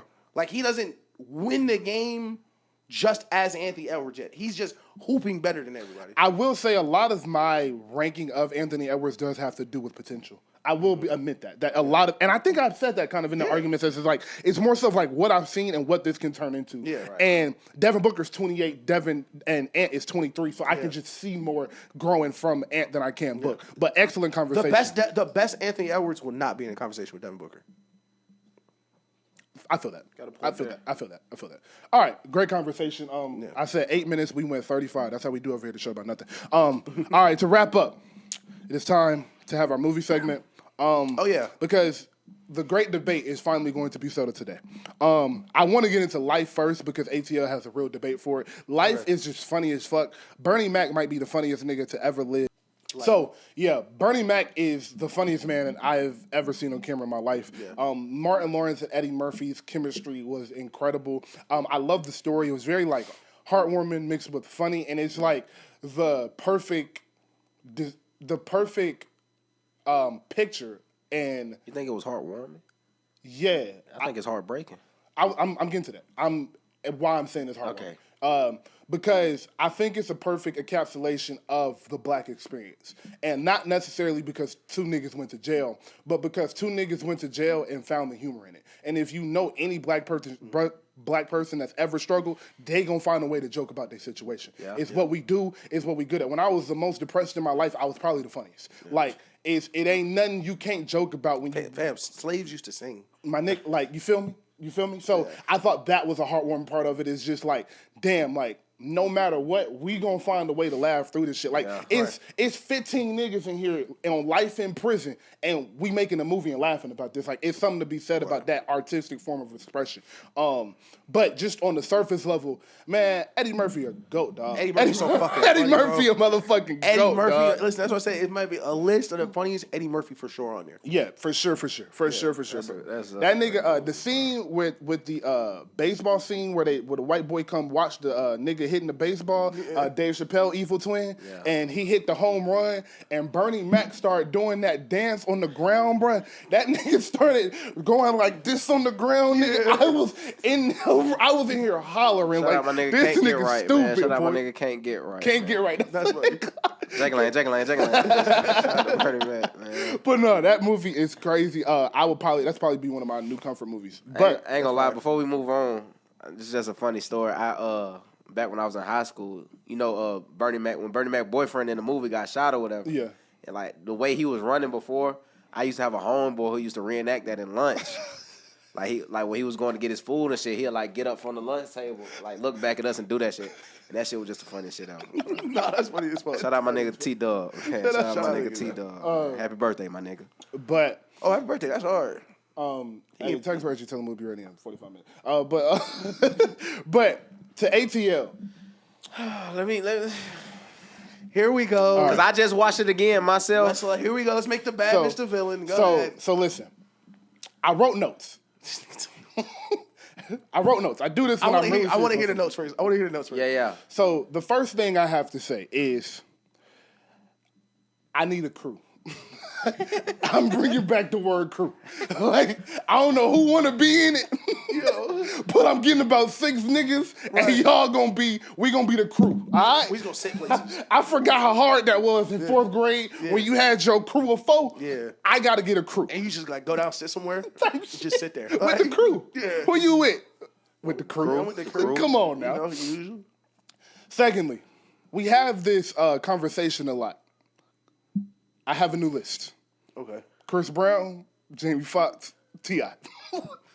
Most talented men ever lived. You know what I'm saying? Most talented men ever lived. We're Shout out missing my a name nigga. off that list, but I'll let it rock. Tip. Hands down, Shout out my twin. nigga Clifford, Hey, man. Shout out my nigga Clifford. this shit came out the same day as King? Yeah. Nigga, that's hands down, I thought you twin. were gonna throw another Atlanta rapper in there. How'd you feel about Big Boy? I'm getting there. Okay. Shout out to Wayne. I heard the Ludacris song, the George Bush, where that came from. Shout out to Wayne. Misunderstood. Yeah. And so I gotta end with that one. That's a good one. Why you shout out Wayne on that? If There's you a song called Georgia Bush. that Ludacris song at the beginning of the song, Lil Wayne rapped over that. He ate that bitch too. Yeah, I know that's the Ray Charles motherfucker though. Yeah. Yeah, Wayne Boy, on that shit. when the 2 twins mama came in that party and said, "Get your asses in the trunk," boy, I was in this bitch hollering. Get your asses in the trunk. Yeah. When I was watching the scene with Big Boy and the dogs, I was like, damn, this probably what made them go search Vic House. I was like, this shit look crazy. That shit look crazy. They just started going out. All the dope boys in Atlanta went to Vic House. Fuck ATL, got Vic caught. So 2 things. First off, reference that scene with the dogs. That polo Big Boy had on is That should go. I'm telling you, that should go into the Black People Hall of Fame. That shit is that polo is crazy. That's one of the best and polos secondly, Big Boy could have been Denzel Washington if he couldn't rap. Exactly. I'll tell you that right now. No script. That might be the coolest nigga I've ever seen on camera. He did Real that. shit. He did that off top. That's a real nigga. He did that no script. That's a real nigga. Like Shout out Headland and DeLow, man. Shout out Big Boy. Shout out That boy Big say he was 21 and a senior, boy. That boy said he was a 21-year-old senior, boy. I've been laughing about that since then. I like hear my boy Big Boy say when he was beating his cousin, he said, "But you know, I graduated with a 3.8." You thought I was stupid? You know, I graduated with a 3.8. And you better not tell my mom. Better not tell my mom. Yo, He said he was beating. He was like, he took something. He was like, in my blood. My blood, cuz. Nah, bro. The crazy part about that scene is Ant is literally losing his virginity in the car right next. Yes, to him. yes. Yeah. That shit is ridiculous. Yep. My nigga. She talking about that's my belly button, button. baby. Yo, that is. I'm telling you, ATL is it. So looking back on that shit, like as an older nigga, cause you know what I'm saying. That's my belly button. It's crazy. That's crazy, gang. That's crazy, bro. Oh my god. That's crazy as Is hell. ATL a hood movie? Yes. T.I. was rich though. I'm playing. So listen, bro. Shout out Uncle George, man. Hey, bro. If that nigga Big Boy finna kill that nigga over $2,000 is some of the funniest shit in You a gotta movie remember though, Big Boy I've only ever 20 seen. years old. My Big nigga- Boy only like 20. His little cousin probably like 16, 17. Hell yeah, $2,000. I'm killing you by $2,000. My at 20 nigga, years old. my nigga, I'm watching this with 2025 brain in me, bro. Exactly. That's what people be having to understand. No, I get why that's a problem with 06 at 20 years old. Yeah. Listen, watching this shit now, that is funny. It's even as funnier. fuck. It's like Big Worm killing niggas over 200. $2,000, bro. Yo, he was finna murder that nigga in the middle of the street. In the middle of the street, bro. Let's Gun go to ahead and his get. chest. Let's go ahead and get to the debate of the movie. Do you think? Do you think the plot is not stupid? yet? Not You yet. ready? Not yet. Because I got one more question. Okay. And you gonna like this question. Okay. What y'all think was cooler? Because I was watching this movie and it like, I know you felt this way. I know you felt this way. Like it make you proud to be from here. Like Right. that to grow up here to see these sights and all of Right. that. And then I was just watching like, boy, these niggas so like the nigga cool, like just some cool real player shit. Like Right. the skating, I'm knowing like the functions. They ain't really get into that, but the functions was crazy in the 2000s. You got to think about all the niggas Luda and all just the shit that was popping Right. in the South. Luda, Nelly, and Wayne and Goody Mob, cause Tip. Go down, Jeezy, Gucci, like all of the shit popping in the 2000s Right. in Atlanta. What y'all think was a better era to be in as a mid-adult? So like that 21 to 28 age. 2000s Atlanta or 90s New York? Which would have had Freak Nick. Hello. Shit, that's a real Closed nigga. case. That's a real nigga right there. Closed case for That's a that bitch real though. nigga Bad. right there. Freak. Listen, they had to kill Freak Nick. Shout out T-Pain. And why I asked that question is just because the swag in New York from the 90s, niggas in the 90s still living off of. Yeah, I mean, niggas in New York still living off of, still talking about. You had Hove, Biggie. Yeah, Joey Badass whole Nas. summer was about the 90s. You feel me? Like, you had all of them in the 90s. Rap music was the shit. Niggas can't get over it. And then you get to the 2000s and all the GOATs from Atlanta grew up, smash hit, smash mixtape, smash this. Right. After that, T.I. grew up to be a movie star and the biggest artist in the world. Like, so just that, they both had that feeling of like, damn, my city really on top of the world. In the 2000s for the Atlanta and 90s for New York. Like, I was like, damn. I think the differentiator in those two is in the 90s they had competition. I feel like. So like in the 90s, being from New York was cool, but I feel like being from LA was probably just as cool. Yep. In the 2000s, if you was from Atlanta, man, please. Yeah. What else could you say you from and you would feel like you was cool? The only place I can even see is New Orleans before Katrina, because you can say, man, I'm from Lil Wayne. Yeah. Or maybe Miami, just on some, because Miami always been cool. Listen, Yeah, New York's still hanging around. Yeah, it was still, 2000. but Atlanta was just like, Yeah. that's where everybody was first starting to come down here. It was just a place to be. Yeah. And it still is 20 years later. This shit's crazy. That shit crazy. But, all right, we can get to the debate now. All right. So what? Before me and Stun start, what did you think about the question? I feel like we should give our point of views before he answers this. Okay. No. Matter of fact, give us your point of view first. Then we'll go into it more depth because we don't watch them more than once. I know what side both of y'all was on. I've heard Right. both of this argument. Y'all argue about this plenty of times. I was watching this movie and I do see both sides, but I'm like 60% leading towards the girl side. Okay. As in, T.I. was tripping. Okay. Why I say that is because T.I., Rashawn, was just hurt. Like he wasn't thinking because she tried to tell him. Rashad. Yeah. He tried to tell. Yeah, I said Rashad. She tried to tell him at the roller skating rink when he was mad and he didn't want to hear nothing. She was about to tell him then, and he was like, "If it's bad news, don't tell me. I don't want to hear it." Exactly. So he didn't say anything. Mm-hmm. She never got an opportunity after that to tell him anything. Exactly. So I think he was just being a little emotional because technically she didn't lie about nothing. He never asked her. He never asked her where she was from. Omitting the truth is a lie. But he never asked her anything. That's the thing. He assumed what she was by how she looked and who she was hanging around. She never explicitly said, "I'm from over this way. I go to school where you go to school." They didn't go to the same high school.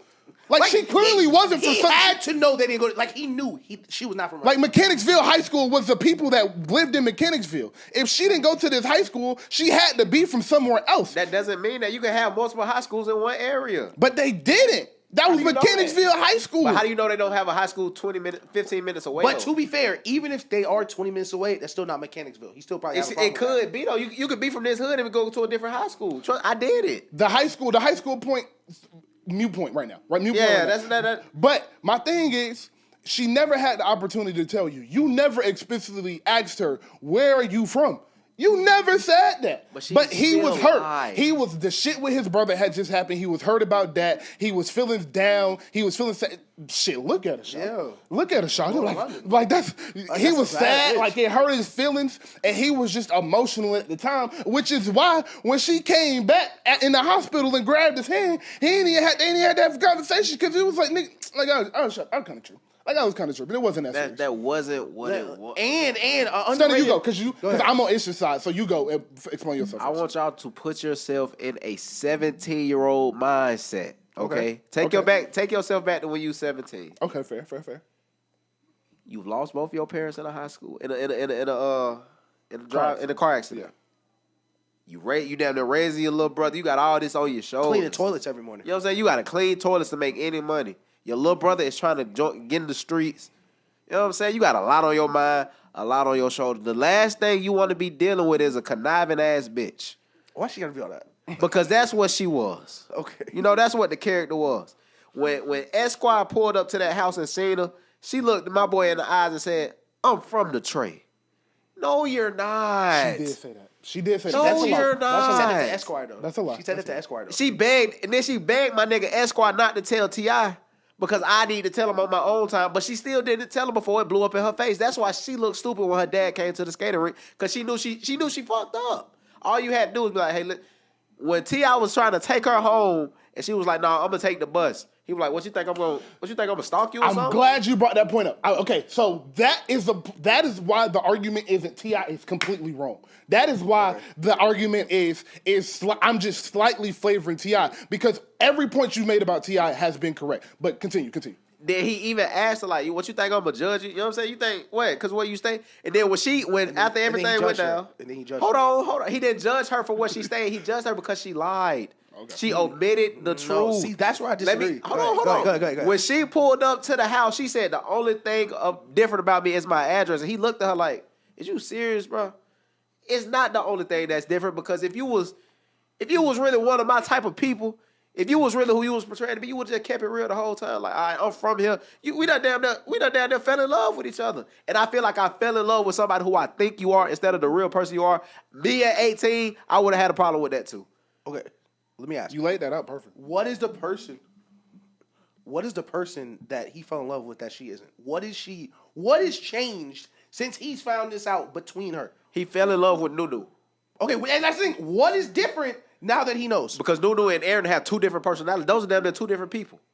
Those are two different people from two different spectrums from who come from two different walks of life. No, but that's the thing. He's not dating Aaron. He's still dating NuNu. No, but he's found out that Aaron was a person. He thought NuNu was the whole package. Yeah, listen, no woman ever that you go out with acts that way around her parents. Come on. But my whole thing is, the person why are you faking the funk? How is that? I can smell you musty. Is now. Is it like that's? I can smell that you're musty now because you faking the funk. Is it faking the funk to Yes. act a certain way around your parents and at school, and then different around your friends? Yes. If you don't act like if this is not you. So okay, this is so not you. so the nigga you said that do that life run, you think he do that at home? He's that funny. Yes, he's a clown. Yes. No, but you think he do it? So when his parents go out to eat at the Cheesecake Factory, you think he do that goofy ass running? No, he doesn't. No, he doesn't do that. Then. Why, so why wouldn't he act the same way around his parents and at school? Listen. Let me lay it out for you. Because he's being himself regardless, but you got to know it's a certain time to be yourself. And it's different when you're not being yourself at all. She wasn't being herself at all because that's not who she was. Even when she pulled up after the whole little incident, the accent was gone. The accent was gone. She wasn't NuNu at all no more. She was Aaron in the Beamer. Well, first of all, she was vulnerable in that moment. But the thing, like what I'm saying is, It was gone. Even when I'm vulnerable, I still talk like I'm from where I'm from, though. You can see it here in my voice that I'm from Atlanta. I think my biggest question with this is, You have to remember he was 18. Like I'm 25 now. Of course, to me now, I wouldn't be tripping that if a girl did that. Okay, listen. If you want to say it doesn't make sense, but he was young, so he was mad. That is different. It makes sense. He was being childish, but she was still wrong. All right. So wait. Okay, So you haven't said. further to my point is like what you said. He got all this shit going on, and the last thing he need is a conniving bitch. Incorrect. The first thing he need is a girl who supports him with access to money because the nigga's about to shoot his brother in the face for $2,000. You're cleaning toilets and you just broke up a relationship with a girl who actually liked you, actually cared about you, and could have rescued you from the gutter. But do you actually like her now? What is changed? That's the thing. Her whole personality is fake. You found out that that's not who she is. No, that's the thing. Her personality just isn't based on her home life. Yes, it is. That's the thing. Nobody's personality is based on their That's home life. not true. Nobody's personality is based on that. That's not true. Daniel just started watching movies 2 weeks ago because of how he was raised. No, but that's not Daniel's personality. The way Daniel, the way me, Daniel, and Tyrone act, I would never act around my parents. And they wouldn't expect me to act like that because it's a different situation, different scenario. But when you go to work, and like if you met a bitch at work, right? And y'all was in the office every day, right? And you got the regular work voice on every day, right? If y'all walk out and go get a drink and you start talking with your regular shit, and she get up like, what the fuck is wrong with you? You would look at her crazy because you do act differently. But those are two different. Situations. Those are two different scenarios, and you talk about me as a grown ass man. Me code switching as a grown man, and you code switching as a teenager to seem like you're from where we're from is weird. But so how should she have acted at the roller rink? She should have just been chill. You don't have to be this extra ghetto ass female for no reason because that's not who you are. But she doesn't. Does she think she's acting ghetto, or is this just her culture? That's not her culture because she's not from here. She's never been. She hasn't been around this. But she was not raised in this. So that's the thing. But she is around that culture because that's how he knows her. Yeah. Okay. So let me jump in here because y'all are both making great points. I think I'm leaning back towards more so T.I. has the right to feel the way, but the word you said was perfect. He's being childish. He was being childish as hell. She's being childish, and that's the word I was looking for. He's being mad childish, but she was wrong. Yeah. To Stunner's point, I do disagree with the whole she shouldn't be acting ghetto. My nigga, you knew some 17-year-old girls that had a good life, but when she got to school with her hood-ass friends, we know a million NuNus. And I swear to God, I used to call bitches out on that. Like, why did you act like that? But I understand you calling them out on that, but I don't think that's a character flaw. I think that's a part of being a child and part of growing up. I feel like that's weird to act like something, like to emulate something that you see on TV all the time that you don't have to. Okay. You don't have to do that. How long were you Muslim? I've never been Muslim. I've never been Muslim. I've never been Muslim. God, his ass. I've never been. Listen. They're trying to paint a pull up the episode. Yeah. It was like 6 episodes ago. Ladies and I was Muslim for like 6 months because of Kevin Gates. Ladies and gentlemen, not the same. That was a joke. That was a joke. You got eagles in the sky, nigga. Seriously, I don't think you saying because this is the thing. You keep saying that like. You acting like she's a white bitch. Like, she's still black. I don't care how rich you are. Right. If you black, you still got some sort of trench in you. That's not true. Trench in you. That's not true. Because her daddy was from the South Side. Her daddy had some trench in you. What did they say in the movie? He completely distance himself from all of that. That's cool. That's fair. But you That's still got that in you. That's my thing. That's the difference. Oh, How I feel listen, about black I'm glad people. you brought that is up. I feel like black people carry some shit just through their bloodline, and I feel like Trench is one of the things they carry. So I'm not gonna sit here and say her best, and it's different because her ghetto friends was actually her best fucking friends. That's who she hung out with. That's who. Yes. Yes. Were that's- they? Yes. Are you sure? Yes. I think the white girl was her best friend. Hell no. She literally She ain't that she bitch. lied hate her. about going to her house. She ain't hate her. Yes. Listen, She listen. went to practice with her. This is what I say. I would agree with you a lot more if she got caught and went home and agreed with her dad. If she got caught, went home, and was shitting on all of that, That's a great point, That too. is one thing. She did not like that her dad did that, and I don't think her dad was in the right to do that. And you could tell it mattered because T.I. wasn't nowhere around, and she was blowing up her home life to go be with her friends. Because she fell in love with a street nigga. That's what happened. She was risking it before T.I. though. No, she wasn't. Yes, she was was because she lying was lying to get to the She skating was rink. lying all that time. Y'all never saw her at the skating rink before her and T.I. lock in. Y'all saw her at the Waffle House. You saw it at the pool party too. At the pool party. You don't see her at the skating rink. But you still though. see her with her friends who they don't know who he has. Her dad never met those two. I don't want to keep calling them ghetto friends. The two twins. Like he never met them. So I'm saying those were the friends that she wasn't supposed to have. That's how they phrased it. And she was like, you trying to control who I'm friends with and who I see and where I go to school. And I don't want to live like that. I want to be from where I'm from because this Where is is where she we from? are. Her dad is literally from Where there. where is she from? She doesn't have. Where an identity. is she? Can y'all she answer my doesn't have question? an identity yet. Where is she from? Atlanta. No, she's from Sandy Springs. That's Atlanta, but that's not where y'all trying to make. I've lived in Sandy Springs before. It's two different. Listen, It's two different things. It's two different things. That's the thing. Sandy Springs, right? But when you live in Georgia, those are two different things. After you graduate, no, like if a nigga They hadn't graduated yet. No, I'm saying like the street distance between one part of Atlanta and one does not 20 matter. minutes, All she knows is she is completely disconnected from everyone that looks like her because her dad, who is actually from this culture she want to be, won't let her be a part of it. And then if you watch that movie again, just look at the fact that we know 100 NuNus tell you that the shit is not cool to be doing. That's not no cool shit to be I know a doing. lot of I didn't say it was cool. I didn't say. See, this It's is not the thing. right. It's not. I feel like if she would have told him in the beginning of the movie, this is where. Of course, the plot would have been fucked up. But in real life, if that situation happens, and I meet a girl from, I disagree with that. though. let's say hypothetically, I meet a girl from Conyers, right? Hypothetically, Just right. hypothetically, because I ain't never met no girl from Conyers. His Shout out to nigga Conyers. Yeah. Just let's say hypothetically, I meet a girl from Conyers. I like her a lot. You know what I'm saying? Nothing major. But she's not from the tribe. But she's acting like she is, and I find out she's real nice. I'm like, what? But why? But this is the thing. When you could have just told me. Okay, See, this is the wait, thing. wait. I want to get this point. Mine is quick. I think you're contradicting yourself because you're giving, not even contradicting yourself, but I think you're painting half the truth you're painting the full truth for T.I. and half the truth for NuNu. Right. Because you're giving T.I. grace by saying he's 17, and you're giving NuNu no grace by saying she's 17. We're saying she's childish too, though. We're saying we know 100 NuNus, so this shouldn't be a surprise and something you looking at like, oh my God, how could you? This is something kids do. It's not even oh my God, how could you? It's just like, why are you doing that? Let me say this. As somebody who's always been like proud of who he is and proud of where he come from, it's like, why? Like I've never been able to wrap my head around why someone would try to be something that they're not. She wants to be with people that look like her. I'm pretty sure you can do that without doing the whole ghetto act. That's all I'm saying. That's the thing. Is it ghetto? Is it ghetto? Yes. Like, what made it ghetto? My name NuNu. I rock all the NuNu shit. Yeah. That's ghetto as hell. But what are you talking about? Okay, but T.I. And that's not who she is. Okay, but like, is T.I. ghetto for walk around in jean shorts and Timbs? No, that's just what niggas wore. He was from the ghetto. He was ghetto because he was from the ghetto. But like T.I. in that movie is a hood nigga because he's from the hood. But like, okay, so this is the thing. But the people that's the thing.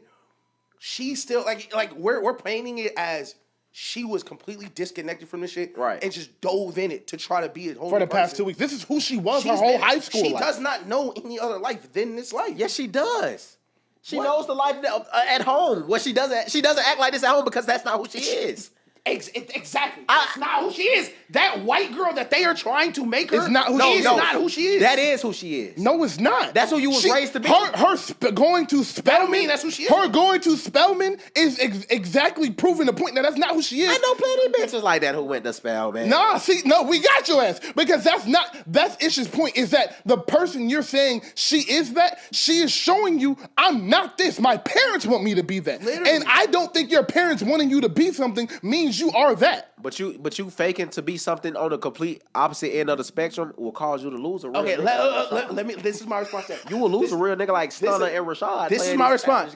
I don't think. Listen, her Shout out faking, to the girl from Conyers. Her faking. I don't think she was faking. I think she was legit acting like that because the thing is, when he scraped up that little shoebox money to get her that little cheap ass necklace from the pawn shop, right? That she has actual jewelry at home. She looked at that shit and was like, wow, I can't believe you gave me such a beautiful gift. She could have looked at that shit if she was a person you were really meant. Exactly. She could have went home, threw that shit in her drawer, never looked at it. She had that shit on and came back for it when he snatched it off. I'm not saying she didn't love him though. That's not my point. She did. She wholeheartedly loved this nigga. She fell in love with him. Yeah, so she's not lying. But my whole thing is he did not fall in love with who she really is. He fell in love with a. So what made her different? Why is she different? Because you didn't. You're not from here. You don't have to He act knew like she this. wasn't from there. No, though. he didn't. How would he not know? He did not know she was from where she was from though. Like I do listen, and because I've argued this for so long, I do want to say I do see the other side of it. I do too. But I want to make that clear too. I do see the side with T.I. is tripping. When we like when we would go out, like we go out in college, you go to the club. Right. I don't just assume every single bitch at the club goes to where we go. I think it's crazy to assume that the hottest spot in Atlanta only these niggas in this 20-minute circle go to. I think that's crazy. But my whole thing Because when they do the little crew night, it's not just niggas from Mechanicsville. True. It's a million niggas in there. True. That's the hottest spot in Atlanta. It's gonna be people that's not from there. And that's why I gotta find my but crew. I gotta find mine. But if you, all right, so say you leave the club one night with one of these girls. Yeah. And you're 18. And you hear her talking in your ear, you like, damn, you sound like something. You sound like my next door neighbor. Yeah. You go, you ride your homeboy up to a rich neighborhood, though, and you see a car. And on the back of the car, it say for Aaron. You don't even know who Aaron is. Yep. Her rich daddy come and grab her out the skating rink. You go out to the car, you see that. Hold on. Same mans. Hold on. Shawty been lying to me the whole time. She not from. You know Okay. I thought she was one of us. She not really one of us. Let me ask you this. I got him bring in rock. Was Esquire lying to him? Yes. No, not about NuNu. About who Esquire is. What you mean? About being from the hood. Nothing about Esquire. Esquire lied to the dad. Yes. No. I'm talking about Esquire in this group of friends. How's he lying? He go to a different school, like NuNu. He told they dropped him off at school. They already know. But that's the thing. He's still not like. Why is Esquire accepted? Because he's from here. But he doesn't act. But I'm from here. He doesn't act like. But everything. But I'm from here, and he hates it. And we grew up together. He don't hate it. Well, he's trying at the end of the movie, he said, when I make it big, I'm gonna talk about the trade because that's what made me, and it might help your daughter to know that's what made you too. Esquire kept it real. Yes, Esquire lied to the dad because he omitted the truth. And he might have not gotten a letter of recommendation if he didn't omit the truth in the beginning. But that's what's so confusing for me for someone who like Esquire can say, I'm from this. Right. And he spent all of high school in a private school on a golf course. Because the school he was at didn't give him what he needed academically. His parents couldn't afford to send him nowhere else. And what NuNu needed socially, she couldn't get around all them white That's people. bullshit. So listen, socially she could not get the same experience she did with all them black people. What she could have did was be herself and see if they accepted her. They accepted NuNu. They didn't accept Aaron. How do we know that's not what's the It's two different personalities. What's the difference? When she pulled back up to Rashawn's house, did she have the whole ghetto? Did she have the whole She was loud crying. act on? Did she have the whole loud act on? Did T.I.? Yeah, say y'all was the same nigga throughout the whole movie. No. Rashad was the same nigga. T.I. was the same nigga. Rashad was the same nigga from the beginning of the movie to the ending credits. I think as the movie progressed, And like you as said, an 18-year-old, I would have been pissed off too if I felt like my bitch was lying about different. where she from. He was visually and understandably mad when she pulled up, ripped the chain off, and he was visibly upset. He even cut his mans off. So like, damn, you knew. So he wasn't the same nigga the whole movie. He cut Esquire off about it too. He was just emotional. That's being the same nigga. He was emotional. Cuz you can't sit here and lie to me. Like, bro, you knew this bitch was trying to, like, you knew that. And T.I. in Rashad's mind, he think NuNu tried to play him. Like that, she tried to play me. Like I was like, what was she getting from T.I.? What was the nigga? The experience. The experience of a hood nigga. That's what she wanted. Yeah, I do agree. She wanted the hood experience, so he was just in his mind, he was just a pawn in her chess game. He was just a little duck in her pawn. Listen, and I'm glad you said that because this is why the other side is actually true. Because all the hood bitches that she was like, this is who NuNu not. He didn't want any of them hoes. Yes, he did. Right? He was with one of them. He cut that bitch off. He was fucking her in front of her mans. He hated that. Why did he cut her off? Because he didn't like, before he even met Because he had NuNu. so much going on. No, before he even met NuNu. Rashawn, I feel before you, baby. he even met NuNu, they in the high school. Nigga. They in the high school, like, she like, my mama not home. Your mama ain't never home. He said, your mama ain't never home and walked away. He didn't like none of them hood rap bitches. Maybe he was just tired of the bitch. Maybe he was just tired of that one bitch. Maybe. I've been tired of bitches. Or maybe he just tired of Kanye. Maybe he liked a different type of woman. Maybe he liked a different type of girl. This was a perfect 20 minutes. We'll end it with this very funny thing, boy. Hey, boy, that nigga looking at his brother and being like, it took me 3 years to say this. It was $450-something, boy. Man, that was like 2 bands. I was in here crying. I said, a long time to say 2 bands. That was 400 and 320s rolled up 6 times. That nigga had $500 to his name. He looked in the stereo to see if he could get that money to give it to Big Boy. That he owed him like 2-3 bands. He was still gonna be short. Don't worry, he was gonna be short. He knew he was gonna be short. That was just his first. He owe you some money. Like that's my point. The nerve of you to wake up clean toilets every day with $500 to your name, be mad your bitch got money. What? That's not the point. That's not the point. That's not the point. But my God, I feel like that's the part of the argument that I don't like. When people make it seem like he just mad because she was rich. That's not why he was mad. He's definitely not it's mad. It's the principle. Okay, so let me ask. If she was from another ghetto in the city, would it have been a problem? No, that's cool. It's the money. That's cool. So it's the money. It's not the money because you're actually from these surroundings. You actually from here. Can rich people be ghetto? Yes. Yes. Not if you're not born in this though. Yes. If you're not born in it, you're faking it. Yes. I do agree with that. If you're not born in the hood, you can't just wake up one day and be like, damn, I'm from the hood. No, you can't do that. You have to be born. You have to go through certain stuff to validate. What if you never say you from the hood? You just act like it, like she did. Oh yeah, that's terrible. That's even worse. But that's the thing. That is completely different. How? Like we can't even say this nigga name, but say it. Yes, you can. Please say it. The nigga who produced for Bad Boy in the 90s, right? Oh, okay. His son doing the little dance and acting like he from New York and walk around with the I wish I could do that shit, he's so damn lame. He's for sure lame, but like that's still his. But like you look at him as lame though. That's not his culture because he didn't grow up in that. He look lame, right? But I don't look at him like he's lying. But you look at him like he's a lame. You're not from that. You're lame. Being cool is different though. Being cool is different though. Being cool and being lame is because you can do that shit cool. Like Bronny is cool. Okay, yes. Bronny is cool.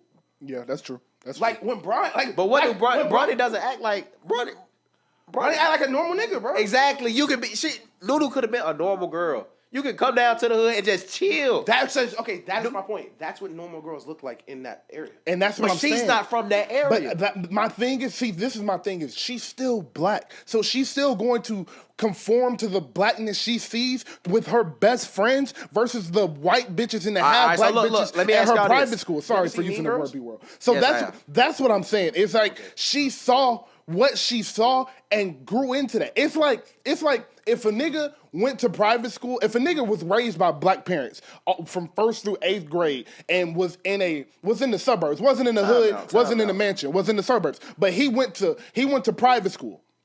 He went to private school, and that's just what his parents wanted to instill in him. And he was like, "Mom, I want to go to public school. I need my black blah blah blah blah." Right. And he went to public high school from 9th to 12th grade. And in his 11th and 12th grade year, he got a little swag to him, got a little accent to him, because that's what his best friends and everything he was around was showing him and what was conforming him into. He's not being fake. He's just growing into a person because he's 17. My point is, she was 17 years old, 18 years old. She was just growing into the person she was, which is why when her dad pulled her over, she was like, no, this is who I am. This is what I do. You keep saying this isn't who she is because that's who she raised. I'm saying that's who she was growing to be because this is the environment she put herself in.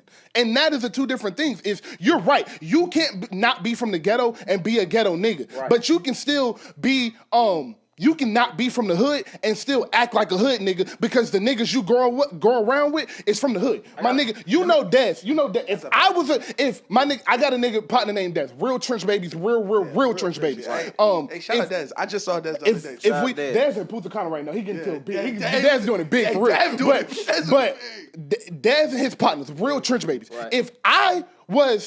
If I started hanging around them niggas at 16 and them was my best friends and that's all I did and I started acting slick like a trench nigga, I wouldn't be a trench nigga, but I wouldn't be wrong in not being myself if that's who I'm around all the time. But do you think Ish would look at you funny if in this time space you just started talking different? No, I don't. What's the difference between NuNu and B-Rad from Malibu's Most Wanted, if you don't mind me asking? B-Rad's white.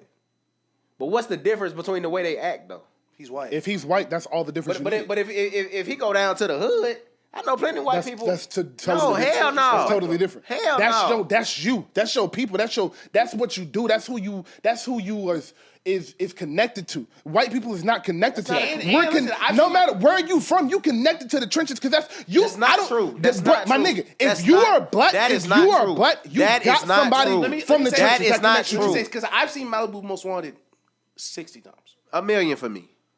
First of all, none of his friends were hood niggas. They portrayed to be. No, but that's the difference. If B-Rad, okay, let's say if they rebooted Malibu's Most Wanted, right, and he was in New York and his family was like rich New York niggas, right, and the story was he was just hanging around the Bronx every day. I'm a laptop sorry. Okay. If he was around actual hood niggas and he just happened to be rich, that's different because that's what NuNu was. NuNu wasn't going like if NuNu went home to that white girl who she skipped practice with and was really best friends with Ashley or whatever that bitch name was, I would agree with you. But every time NuNu had a chance to show she was the person you think she is, she said, fuck no. Every single time. And that's my fault. Every single time she had a chance to be that fake person, she was not that fake person. We'll leave it there. We'll leave it there. That was a great argument, great debate, excellent movie. Shout out to T.I. That nigga was cleaning toilets, bro. Shout out to my nigga T.I. and shout out to Big Boy, Real Atlanta Legends. I got one last question before we go. One last question. All right. Was Lauren London the finest girl in that movie? Yeah, it's easily no cap. I don't think so. Easily no cap. I also, don't think so. The twins, one of those twins is Khloe Kardashian's best friend. Yeah, That's crazy. I did not know. The girl T.I. broke up with is the finest girl. No. Laura London. I promise you. Laura London is top 10 all time. I can show you her Instagram right now. Turn the camera. All right, show me that. All right, in the world full of hate, let your light be love. In the industry full of haters, we some one-of-ones. This is episode 125. Please like, subscribe, and comment. We are the show about nothing. Rock, Ish, Stunner, and we are out. Also, y'all, the fan got fixed in here, so the fan had been on the whole time, and y'all can't hear it clicking. Hello. That's a fact. Hello.